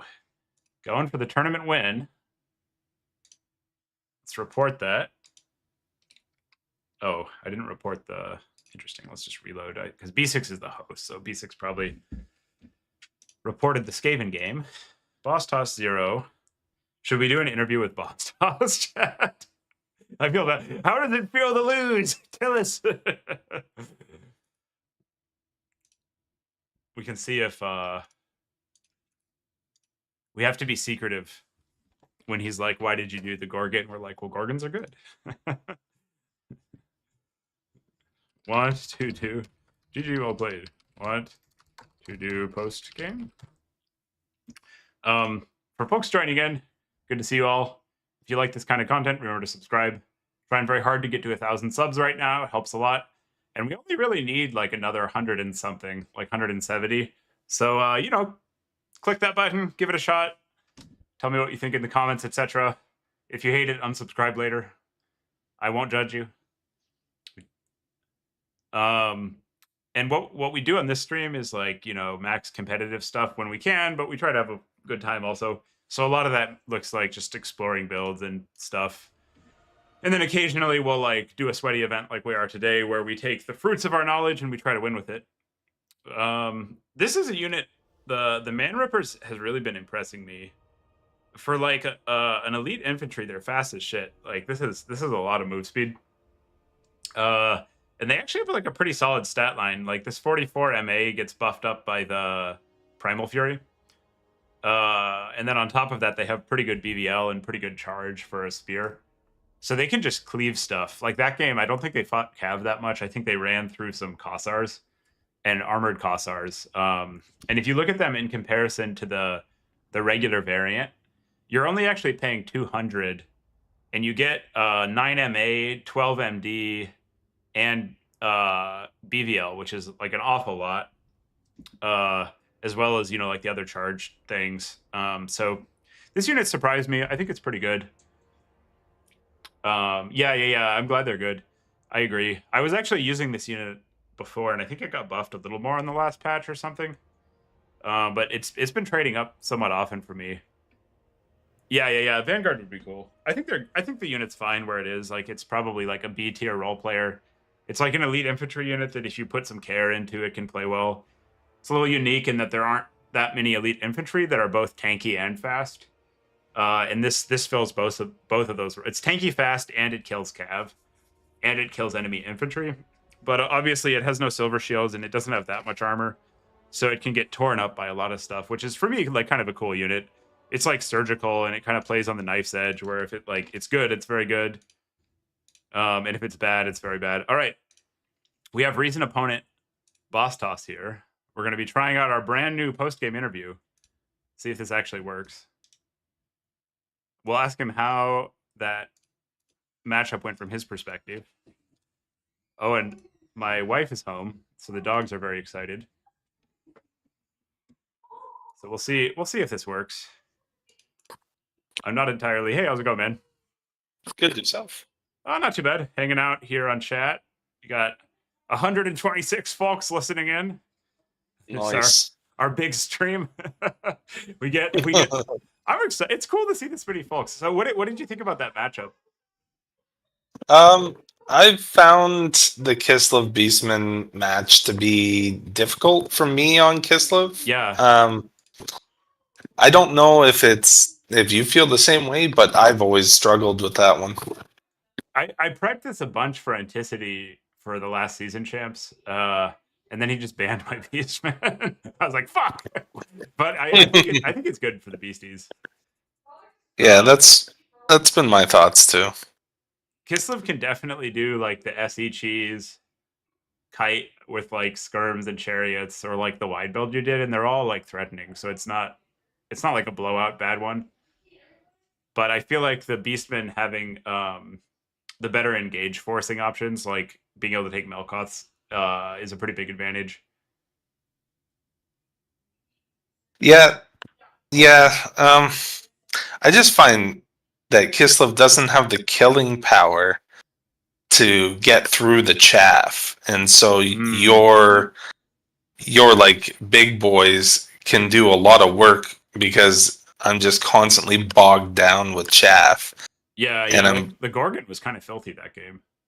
yeah, it was really hard, and it like kept my worm away from engagements that I otherwise would have been able to swing with her. Yeah, it's kind of a monster. It's got almost 11k health and 0.15% heal in melee. Jeez. I hadn't I was just kind of trying it out. But it really bullies a Frostborn pretty hard. Yeah, I was not expecting it to be able to stand up to the shooting, but the shooting didn't really like get to shoot, so it didn't matter. Yeah, yeah. Well, it's pretty fast and it has 6500 mass. So I think let's watch the replay real quick. I think it was able. How does this work? Am I able to get you to see this in our chat stream? I think I am. Without will this fuck up the Yeah, I overlay? can see that. Okay, nice, nice. I'm still figuring out this like post game interview. We might fight again. Yeah, that is a possibility. You can roll like a d6 and switch between like SE ball, kite, and wall, and they all kind of work. Let's see. I'm curious. Yeah, I want to see with the Gorgon. So, what were you thinking with that initial engage? I didn't think you'd actually like over here on the side. I didn't think you'd do it, and then you did, and I was like, oh fuck, there goes my unit. Well, yeah, I was thinking about whether or not to cast Hawks there.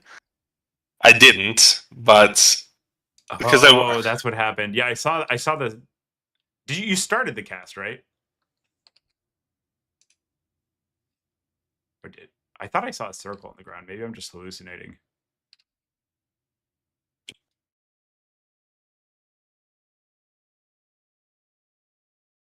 So I wonder, the Gorgon didn't take that much shoot. Oh, okay. So here's what happened. You had the shooting on the Gorgon, but then I sacrificed a Senti to shut down the shooting.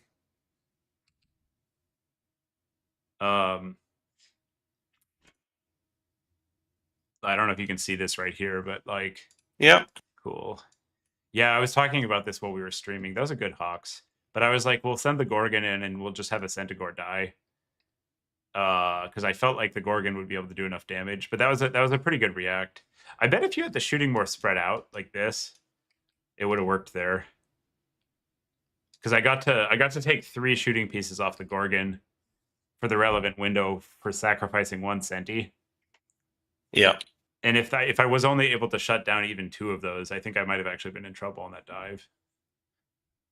I'm also frustrated with a lot of times when I get call-ins, they just sit idle in my spawn, even though I've issued commands. I haven't quite figured out the timing on that. Yeah, I've had that happening a lot too. I try to just sweep for them every once in a while. I think sometimes it's like if you click on a unit and the unit shatters or dies, they drop the command, but sometimes it's just like net code. But I try to look for them every once in a while. I think I dropped 3 that game. Okay, so this was kind of a fun one. I liked your play there, going for the Doom Bowl kill to try to turn it around. Yeah. And I was like, is the Gorgon close enough that we can just send it? And I think the answer was yes. Yeah. Yeah, the Gorgon was a big bully. He got 1400 and was still alive and pretty healthy at the end. Probably have to run that unit some more.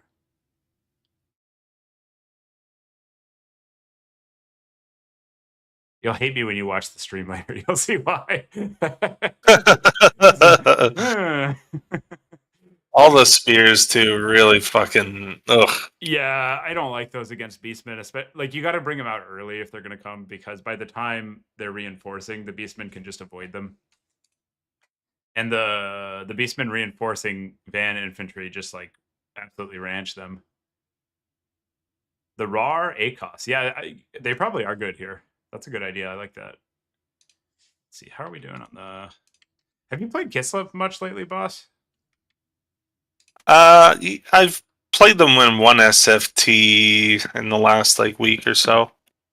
Interesting. Do you know if the chariots have the stupid infantry thingy bug?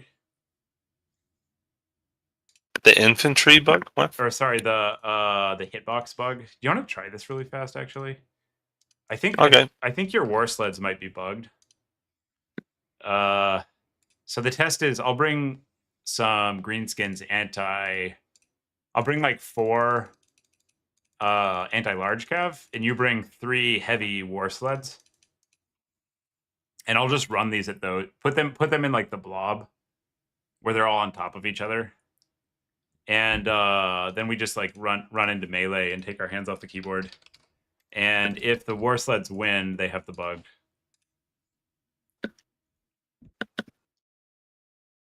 What this is the Norska one.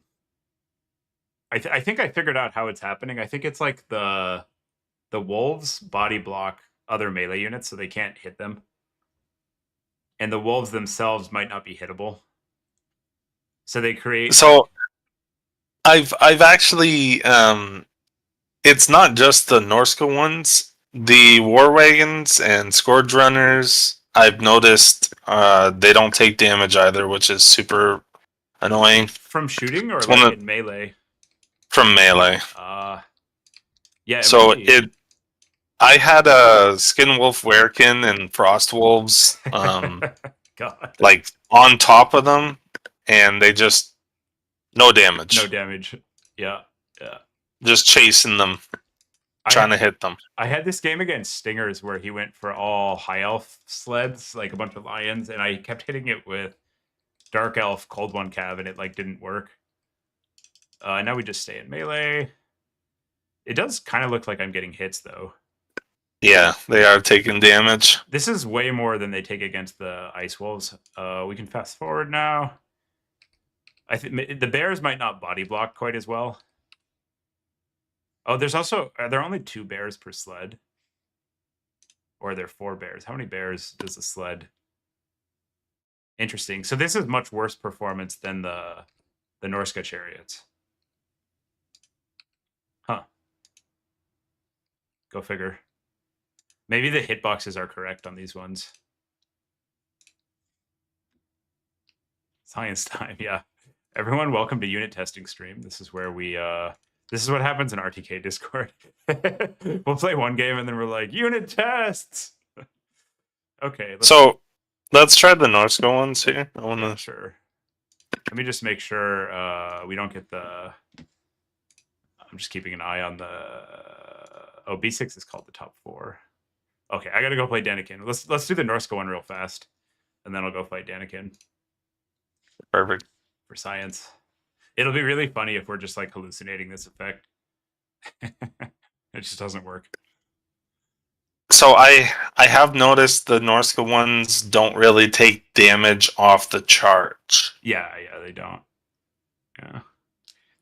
What I was finding against AI is they were just fully beating 2 anti-large greenskinned cav and 2 700s in like a 4v4, which is, I mean, these are like probably the best counter you could take against them, gold for gold, at least in melee.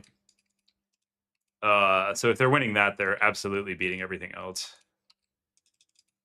Here we go. Oh, you got to get them in the all 4 right on top of each other, I think.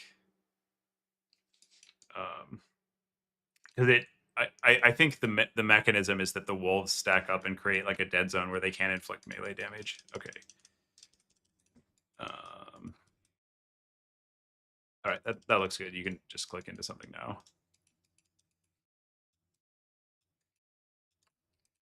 And we fast forward. So this is like, comparatively an ideal surround. And they're not taking as much damage as the Kislev ones did. Although I can't tell exactly what it is when it works. And this is with WA. Against AI, even with WA, I still lose. I think if you micro them, like by leaving though, I light you up. I think you have to stay in the melee fight. Yeah, you can see it on the right. Like the sled on the right should be taking way more damage. They're like fully surrounded by anti-large AP cav. And I think they're just not getting to the. You see right now how there's kind of like a wall of ice wolves. I think they're not able to get on the actual chariot models, which is why they're not doing damage. This is still insane. You know, they've been fighting like their hard counter for 2.5 minutes in melee, and they're like only now dying through a wall. But that's interesting that they don't win. Did you micro them like back while we were fighting? No, I didn't touch them. Oh, interesting. I charged them in, and that was it. This is like AI hallucination problems. Because when the AI cav do this, it doesn't work as well. Well, okay, that's an ideal situation with their hard counter, though. If you have some infantry support, it's different. Okay, I gotta go clap Danikin. Fun hanging out, man. See you soon. Yep. All right, chat. We didn't tell him. He doesn't know that the Gorgons are a meme. Good stuff. He'll know later.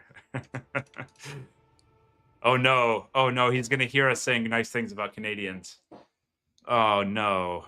That's no good. That's no good. Looks like we're up boss.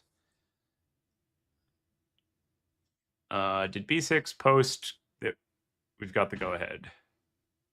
Yeah, cool. Okay, so we're top bracket. Danikin is first player. Oh, we're bottom bracket.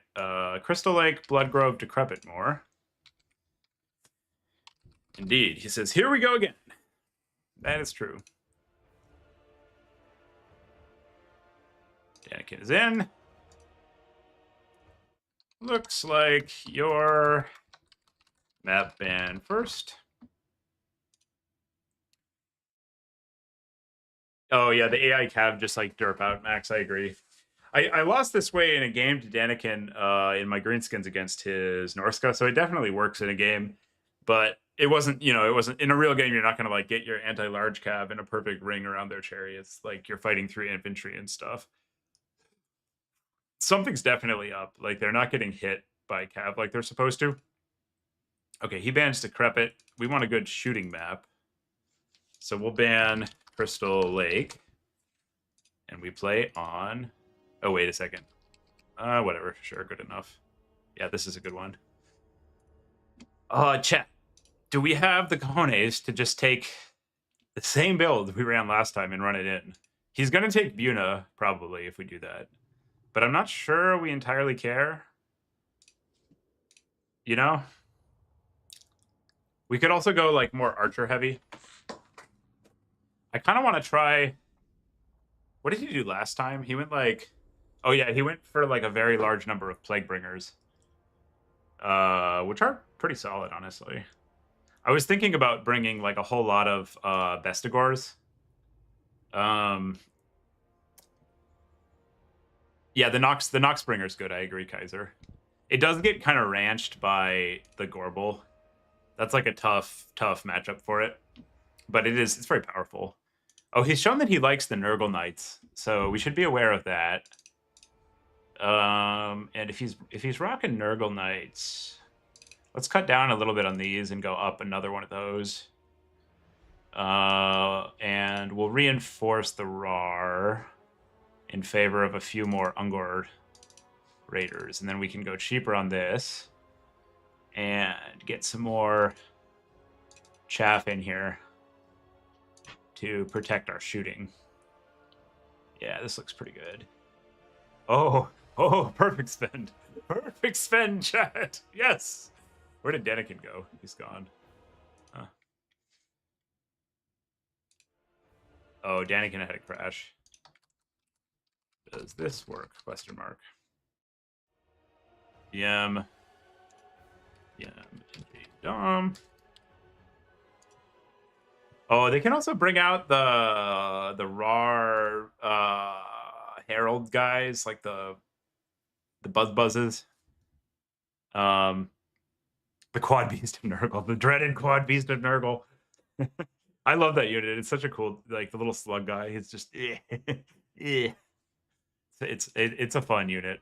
Oh, I know what we can do. We can go get his dark mail, which will make him very difficult to kill. Yeah, I like that. Now he's like a spirit leech bait. I'm gonna get a quick glass of water. Ready? I'll tell him ready when you are. Daniken does like to play wide. We could go for like a reserve giant SE of some variety. I bet actually the let's have some fun. I bet the Broodmother beats the Noxbringer in melee. I don't know that it does, but we're gonna find out. It's fucking sweet is what it is. And we do want some of those, and then we can go like a RAR. Oh no. Oh no. The spend. Okay, so if we go cheaper. Alright. The spend doesn't work. I'd kind of like to win. I would like to win an event right now. But I would like to win an event with the Vorbeglund more. Is it good? I don't know. Who cares? And maybe we can do some Blob Punish. Perhaps. And that gets our spend closer. Traderkin's always solid. It's never, like, incredible. It's never terrible. Oh, they made the... Did they make the... It does 75... 13... Oh, it doesn't actually hit that hard anymore. I wonder if they... Did they nerf the OC? That's interesting. 50... Weird. It does 600 for the undercast. The Sons of Goros, they're pretty pricey. It's a lot of money for magic damage. Let's try it. Okay, well, this will be our spice unit instead of the Broodmother. If you twist my arm, and I guess we can bring some doggos to pick off Furies on our stuff. I'm gonna get a quick glass of water, then we're ready to rock.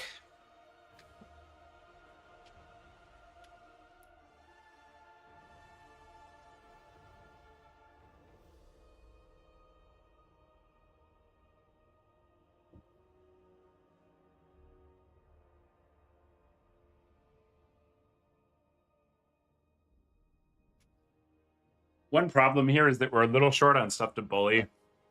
Big SEs.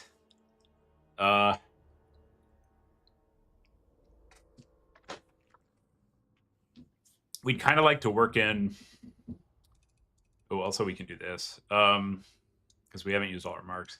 We'd kind of like to work in a Doom Bowl. But I guess we have enough shooting. It's fine. It's fine. Yeah, let's give it a shot. What's the worst thing that could happen here, you know? Can't lose. Can't lose. All right.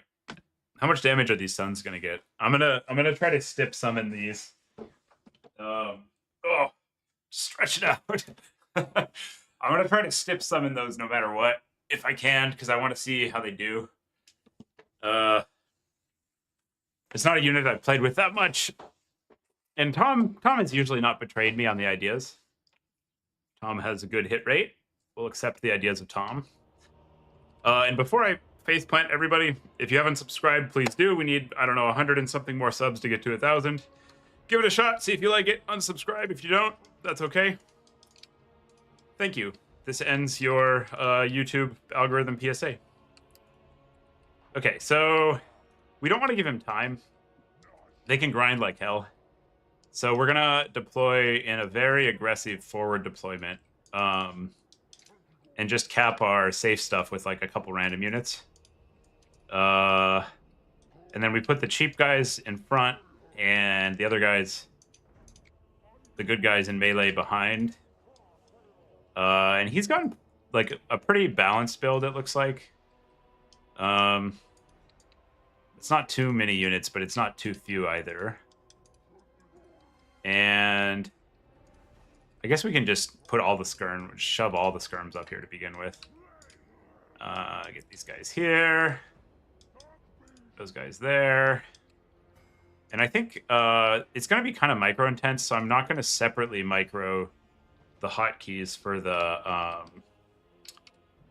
ranged units, just so we can reposition faster. Because we're going to be concentrated on our cav here, most likely. And I don't think with that units he's double grinder, so we'll take these two. And then I guess this guy wants to be over here. And I think we're ready to cook. Let's give it a shot. Yeah, it's literally impossible for us to do badly, Tom, mostly because we're going to do exactly what you said. And so, you know, Tom would never betray us. Our victory is to Tom. Here we go. Oh, hello. Hello. What do we have here? Oh, you went for the beasts! You went for the beasts! Fucking sick. Okay, so we get in there. He's not going to be able to catch us. What has he got on the Lord? Spirit Leech, no Buna. Okay, that's good. So we're just going to kitey kite. And the priority is on the... you finish capping there. The priority is definitely on the Plaguebringers. Because we can surround and kill the Beast of Nurgle with Corngores pretty easily. But the Plaguebringers can grind through our position. And we want to be a little bit aware of Purple Suns. Beware of falling Purple Suns. You can go in there and fight the beasts. You'll lose, but you'll do good damage. And if we get the Lord isolated, we will try to pick it off. We'll definitely do that. And now we just need a lot of spears. You shoot that. You run away. You shoot that.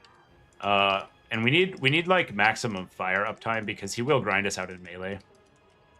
So we want to just make sure that our ranged units are all shooting as much as possible. You shoot that, and we're also priority firing on the Plaguebringers because they can't dodge. Whereas the other stuff can, like, get out of the way, which we don't like. Try to get a rear charge on that. Keep shooting. He's doing pretty good damage. He's got some Pestigors coming in. It's time for Sons of Goros, probably. Actually, it's time for Traderkin. You run away. You run away. You get some damage in there. You run over there. Just keep backing up. That's fine. He's gonna have to extend into our spawn if he wants to chase these guys. Actually, I'm gonna run back with these because I don't like the matchup against the Plaguebringers very much. I'm gonna hotkey that. Here we go. Hopefully this is a good Traderkin. It's a pretty good Traderkin. You run out of there. And then come back. More of these. Shoot there. Shoot there. Run away. This looks not bad for us. Acceptable. We're getting a lot of damage.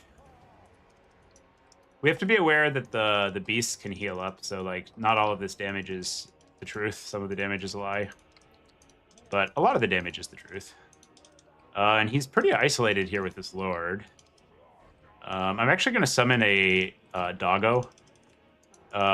Because I want to slow his Lord when it gets out of the pocket. And he's dropping a bunch of Spirit Leeches on our caster, which is completely fine.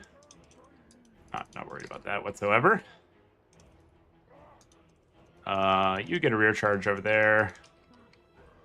And we're going to try to get a little pick on his Lord here. It's in an isolated position. This can go fight those. You run away. You go over there. Oh, shit. Fuck. Oh, the purple sun. That's dirty. I respect that. He gets a monster purple sun on us. That's good. Target selection. And let's get our Lord out of there. I don't actually want those hands that much, but what I do want is a monster. Cast a Traderkin here. Actually, we can go back in. Yeah, that was a really good Traderkin cast. And we're gonna bait his target priority for a second here, and then summon the Goros Stip. The reason we dove with the Lord is he can't really realistically kill Kozrak, but he can spend his precious time trying to do it. And so instead of like prioritizing our infantry, he's going after this very, very tough chariot, and he'll get good damage on it, but just like not enough. Okay, it's Goros time. Get in there. He does have a lot of slows, I'll admit. Perhaps I should have been a little more worried about that. Oh god, he's routing us. Not like this, Chad. Our hubris is our downfall. Damn, the slugs. The slugs are not fucking around. All right, well, we're probably gonna need to 3-cap him. So here we go. The Lord will take a while to die, but when it does die, a lot of these beasts are not going to be holding. Beastmen not known for their leadership. Bunch of cowards. So we need to press the advantage, move in on this point, and get a collapse and a 3-cap, like now. And because the main thing he has going for him is this blob, as soon as I have it off cooldown, I'm gonna pop this. Because like basically we're up a little bit of value, and we're gonna need to get some good plays right now to get ahead enough to carry. So we're playing. Oh, this actually worked out pretty well. Yeah, let's get that out of there. Is this Bunad? Or it's just taking damage from the trolls, I see. Okay. We'll get one summon and then we'll save gold to get a Lord resummoned. Fortunately, oh god, we need to spread. I don't think he has a sun on cooldown, but if he did, we would just die like right now. So let's spread these out now that we have the 3-cap. Because he's gonna have a hard time contesting our backcourt in the late game. Are these Chaos Knights? Those are Chaos Knights. You get out of there. You charge that. You countercharge. You run. You guys focus fire the trolls, actually. I'm interested in that. And then as soon as we get the gold, Kazrak is coming back. Although I guess he has to come off cooldown. I think the timing will work out relatively well, so we just need to not spend. Sons of Goros, avoid getting charged, because they're going to be his priority in damage. This I would like to unsummon. Let's not clump with these. You guys try to usher that off the battlefield.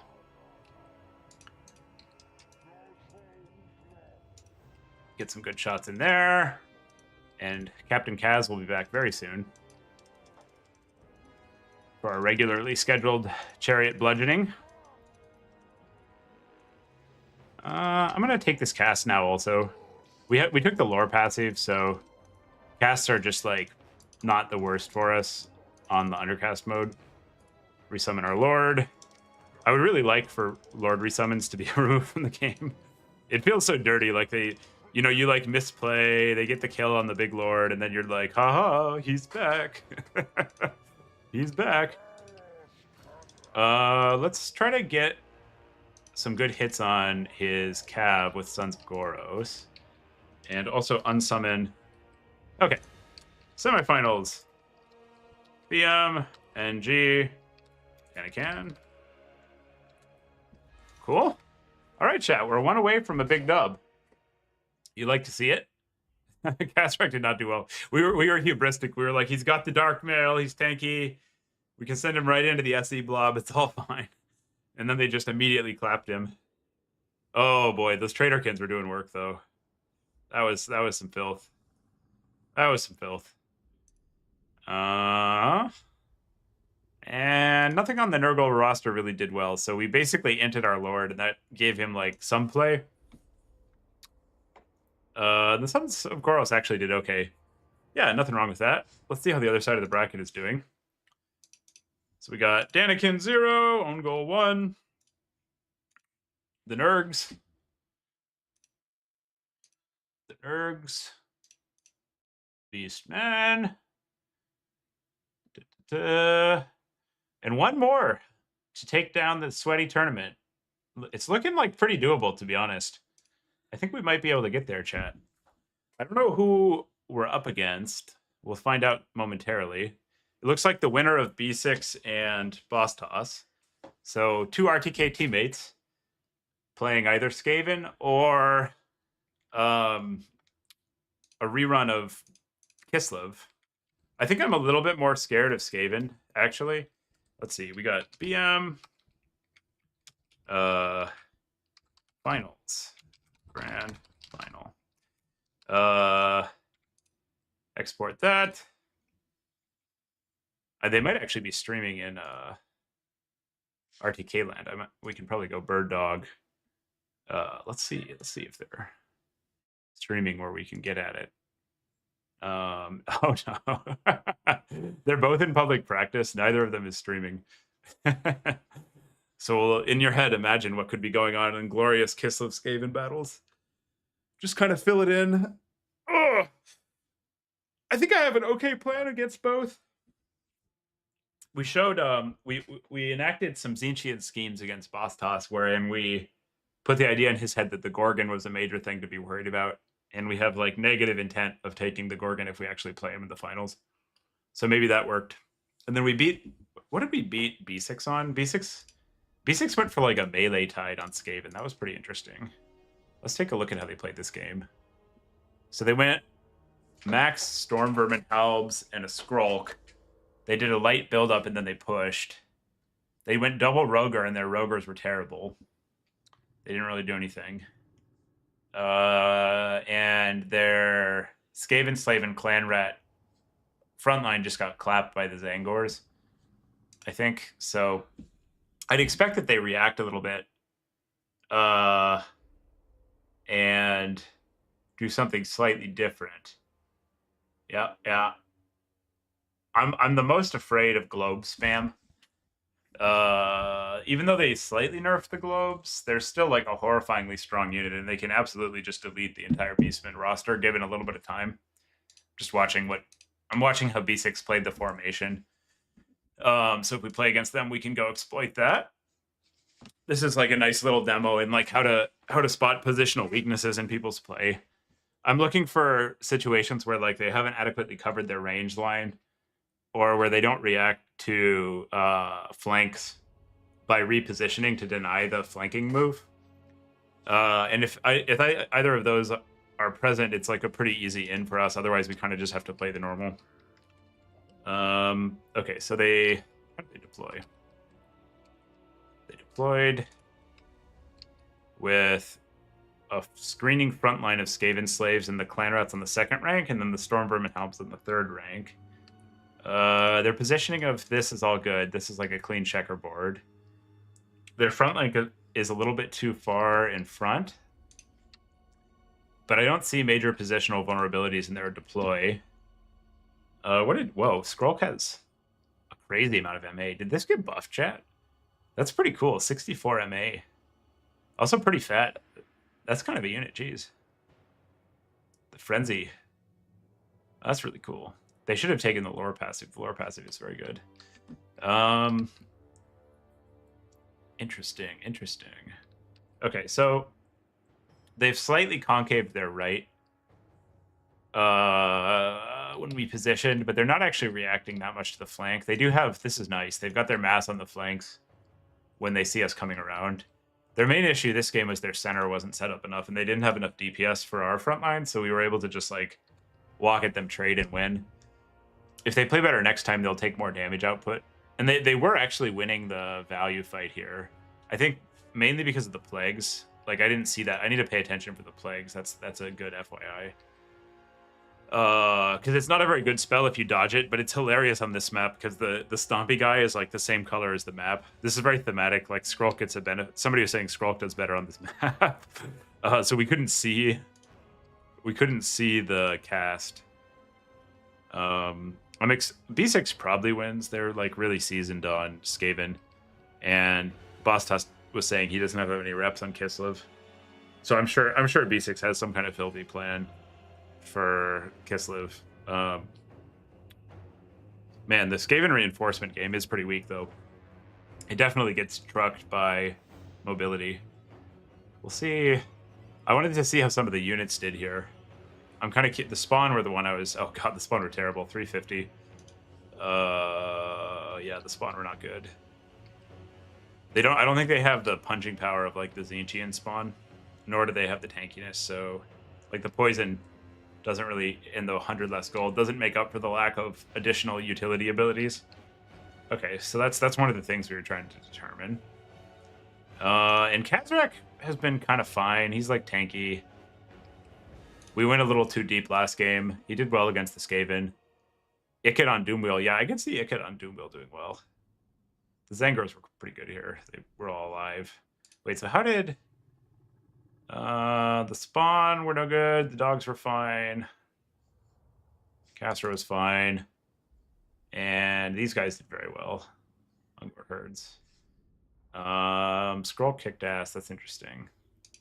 Yeah, we didn't dodge the vortexes, so the vortexes just kind of cleaned up. It's good to note. His build was very weak against Ungor Raiders. We kind of got to just back up and shoot him. Okay. Spawner bed. Spawner bed. Countered by too many things, too slow. Don't have the abilities of the marked spawn. Oh, it's Boss Toss. Okay. We meet again on the Fields of Valor.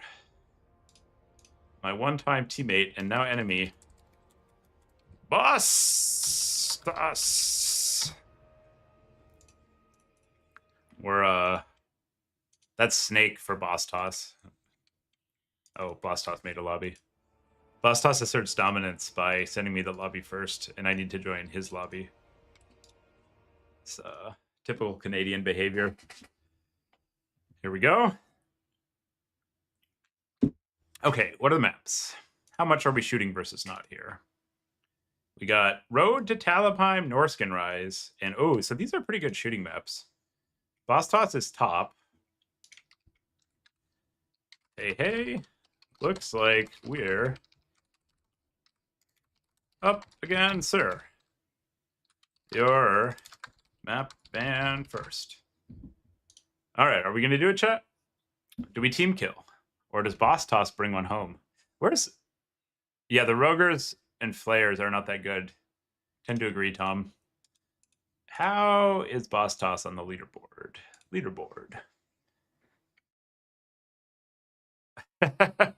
That's one way to lose. Yeah, you're gonna want a caster, is my advice.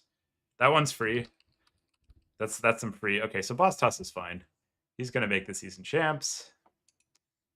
So we can go as hard as we want. And we're gonna try to win. Let's go, beasties. I have my doubts about Kazrak here. However, I actually kind of wonder if we're supposed to just go like a Tuskor Chariot Beast Lord. 5556. And Kazrak costs a full, what is that, 150 more? And you get 200 health. I don't know if that's worth it actually. Because like we're gonna just be fleeing with this for most of the game. So I kind of like just very cheap and not even take these items. Although I am tempted by the massive MA buff. Yeah, let's just go cheap as shit. That seems compelling to me. And I mean, we know they pretty much have to take the Kislev Cav. So there's no world in which we don't want a Shadowcaster, I think. And we didn't really get to like fully highlight the Sons of Goros, but I don't think I'm going to. So we'll do a little bit of these. We'll do some of these. So we have like this is our kite shield. We'll take a bunch of these fuckers to mess with this cav. Actually, we want 3 of these. These are just so good against beastmen. Some of these for counter skirmish. Let's see what he does map wise also. Okay, he bans a Ragnarok Lair. I'll ban Northgard Rise. So now we're on Road to Talabheim, a classic. And I do want a Gorbol to counter his SE play. And man, if he goes for mass SEs, it is a little bit of a problem. So I guess we can take some axes. They can catch the axes. That's one thing that's kind of awkward here. We'll take a bunch of Gore Herd. He can spam ACOS. That's a little scary. But not too scary. Let's max these out.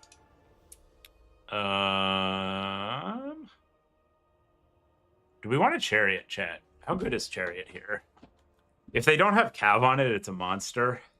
And I do kind of want, like, if he goes a bunch of Armored Kossar, I want, like, at least one unit that can clap those. So let's give that a shot.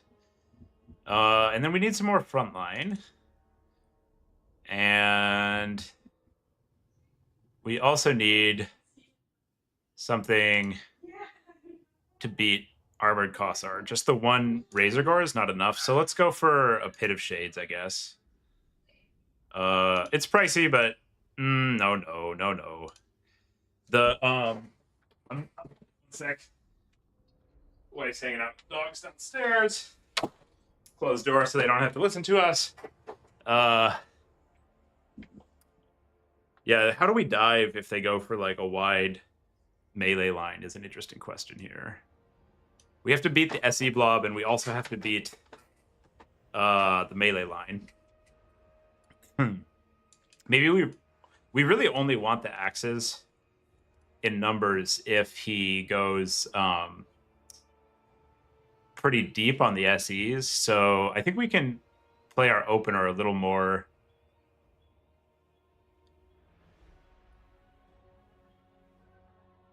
One sec. I'm hearing a weird sound. Hey, do you guys have the dog inside?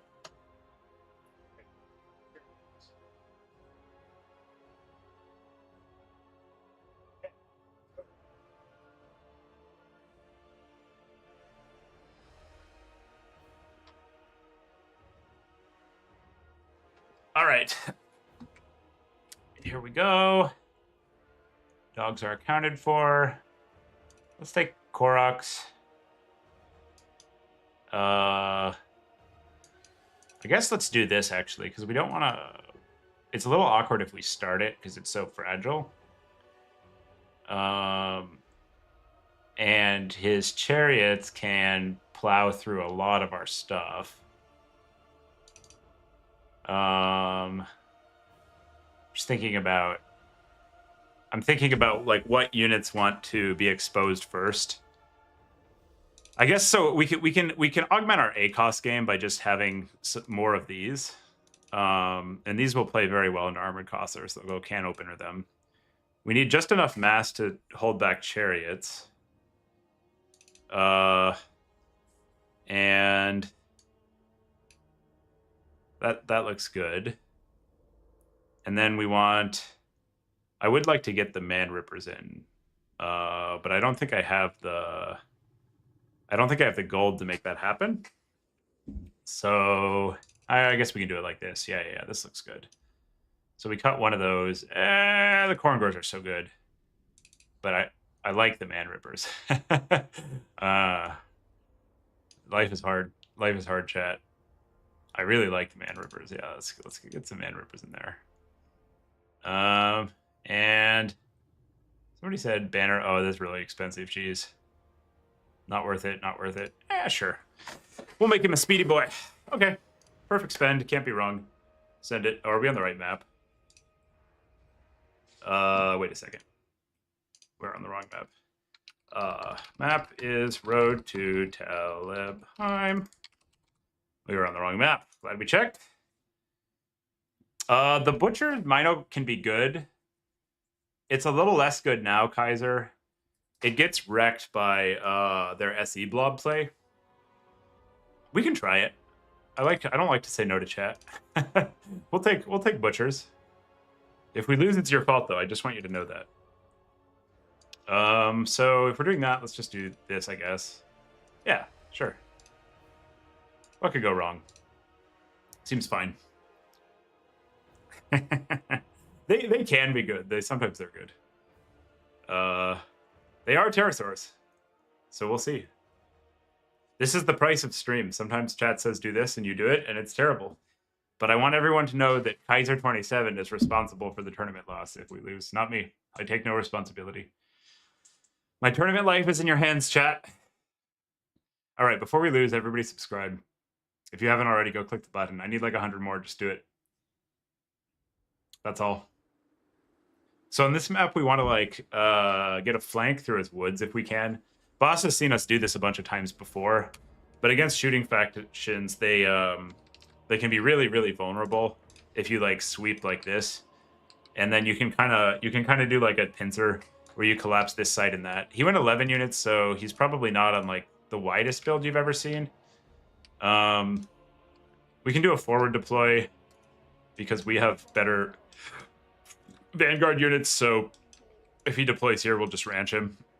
Hey, everybody coming from Teoquila's stream. Good to see you all. We're just playing the grand finals here of an SFT that started a little while ago. Beastmen against Boss Tosses Kislev.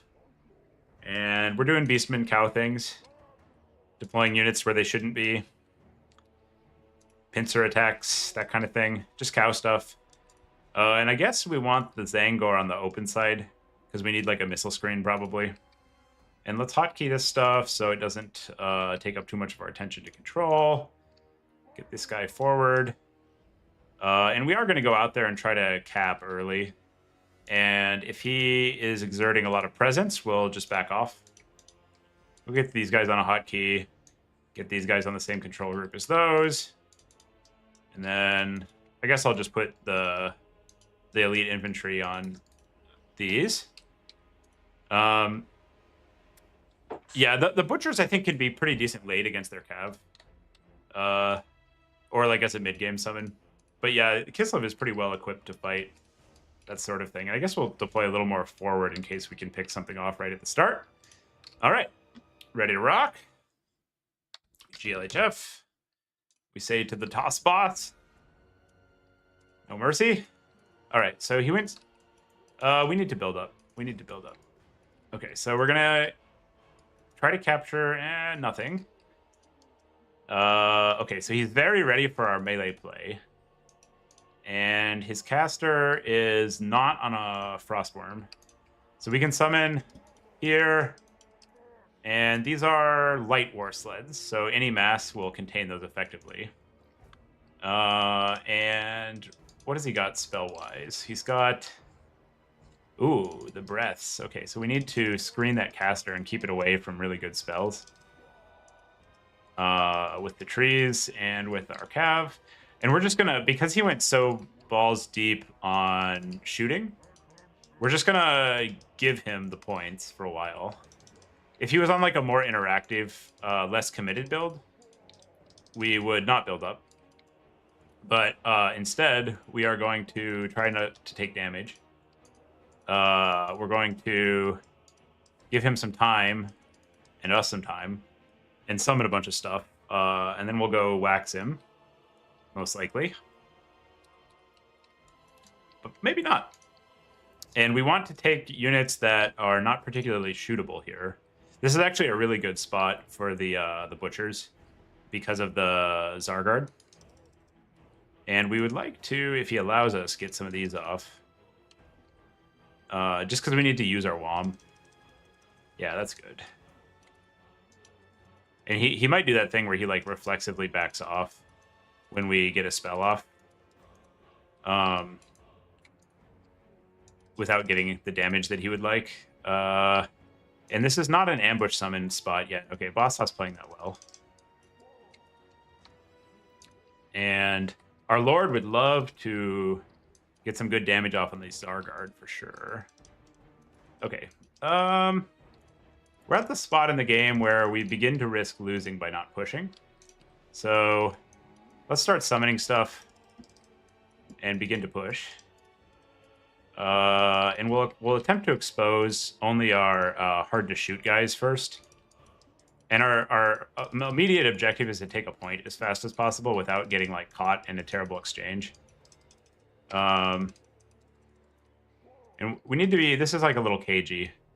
We want to get in there with. Oh fuck! Turn around! Turn around. Get the silver shields pointing towards those. And they'll basically only tickle the butchers when they've got their silver shields facing in. I'm gonna get 1 unit of corn gores out.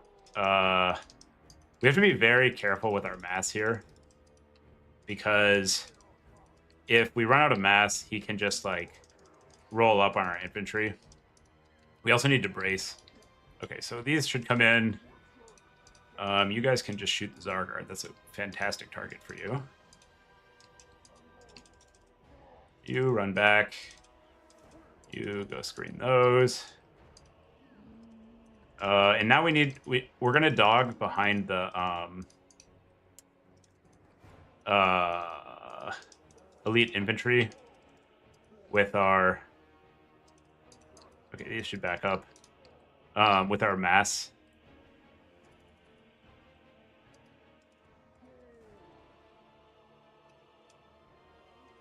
You fight there. You guys get over there. You shoot that. And if we take center, we're in pretty good position. So I'm interested in doing that. Are these griffins? No, these are just winged lancers. Okay. So we're going to just keep spamming the skirm calves. You shoot there. That was a pretty good spell by him. So we'll take center. Just continue the patient push. And I don't think we want our chariots, really. You run away, you go start eating axes at those. You try to pick that off. And we can get some Lord Chariot hits on these.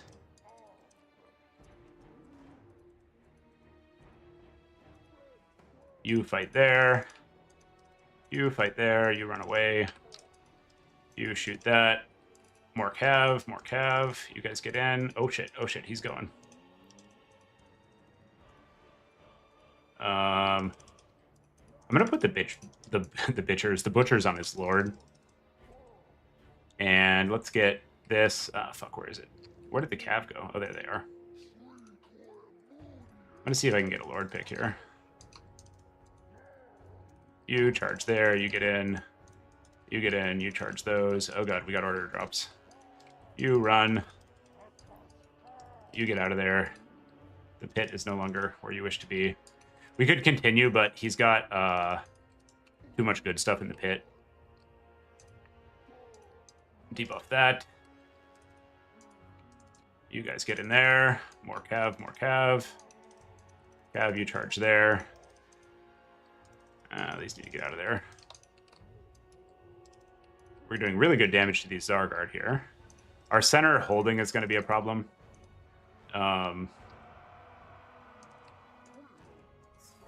Do phenomenal damage onto these.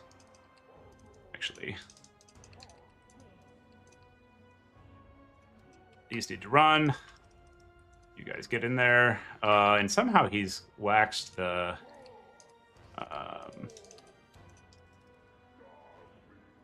the butchers, but they'll come back. The butchers are very good at rallying. We need to not take too much damage from his spells. You go fight the Zargard, you run away, get some shots on that, you go in there. Butchers can just get in there. Cav, get in there. This looks decent. We've stabilized on the value. So our primary concern now is his cav, because he's gonna be stuck shoving mobility at us for the foreseeable future.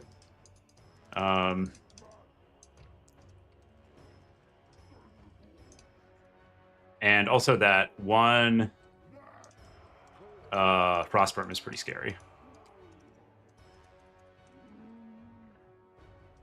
That one Frostworm is extremely scary. Let's get, this is the one time you'll see me zooming in. Butchers, run. You guys fight there. You guys get in there, run away from that.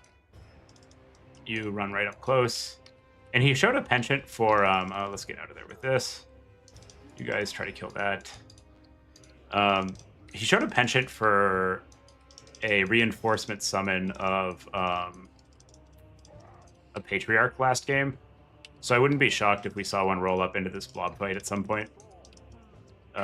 Which does mean there's a moderately high chance that we get outvalued. And we need to try to stay on this 3 cap if we can. What is that? You charge there. You fight that. You shoot those. You fight that. You run away. You rear charge those because they're low. Time for cheap cav. Actually, I'm gonna try to spike down this Frostworm because it's isolated. So I'm gonna send Kazrak in to fight it, which normally would be bad as it's his counter, but because he doesn't have support, I can probably just get in there and drop on it with a bunch of things. And this looks really good, chat. I think we got a tournament win here. The forces of Kislev are looking a little tattered at this moment. We got the Frostworm off, so let's send our heavies elsewhere and just chase it with Skirmcav. You need to get out of combat. And these guys are running, which is good. Let's press in. And now we just need to get the 3 cap, and I think we can comfortably time him out. I'm not going to try to, like, somehow get further ahead on value because he has all of these shooting units still. So because I'm the melee faction, I want to exert control over the points and win on time, even when you're, like, a little bit ahead. Because, like, you're not actually doing better by being passive. If he trades up, he trades up. That's just how it works at this stage in the game. And we'll use a debuff there. You guys get in there so they don't just get free shooting. You get over there. I think the Frostworm's gone. I hope it didn't rally. And now we're just summoning stuff. Let's not get our Lord picked off. Okay, so he's reinforcing with a bunch of... Okay. Very nice. BM, Chaos, Finals, Boss Toss. Very good. Oh, that was pretty fun, chat. Convincing victory for the Beastmen. I was impressed with the Beast Lord there. That's only 950. That's a pretty strong, cheap Lord. Like, he drew a lot of fire. He got good damage. He was still cooking. Nothing really carried there. I guess our caster was the closest thing. The Minos were all right. Not great. The Sentis were pretty good. I think the main problem for Boss Toss was the Zargar didn't do anything. Yeah, Butchers are such a persistent unit. Yeah, GG, thanks for sending everybody over here to Killa. Well, that was fun. I appreciate everybody watching. It was a good tournament. I think I'll call the broadcast there. Let's find somebody to send you to. If you like this kind of content, you know, I'll continue doing this. Remember to subscribe. We're so close to 1,000. Just hit that button right now, chat. Do it. Do it. Whoa, I just blanked out there for a second. What were we talking about? I think anyways, let's see if there's any Warhammer streams here to send you all to. I'm sure somebody is rocking the stream. I'm still like kind of figuring out the YouTube buttons, so I'm really bad at this. We have live, Sweaty Sunday SFT, where we got the nice solid dub, show more, customization. Aha, redirect. Let's see, Total War. Total War. There's not a lot of Total War Warhammer. Vertical. All right, we got somebody streaming Total War. I'll send you. Hopefully, this is a good one. I take no responsibility if not. Thanks everybody for watching, and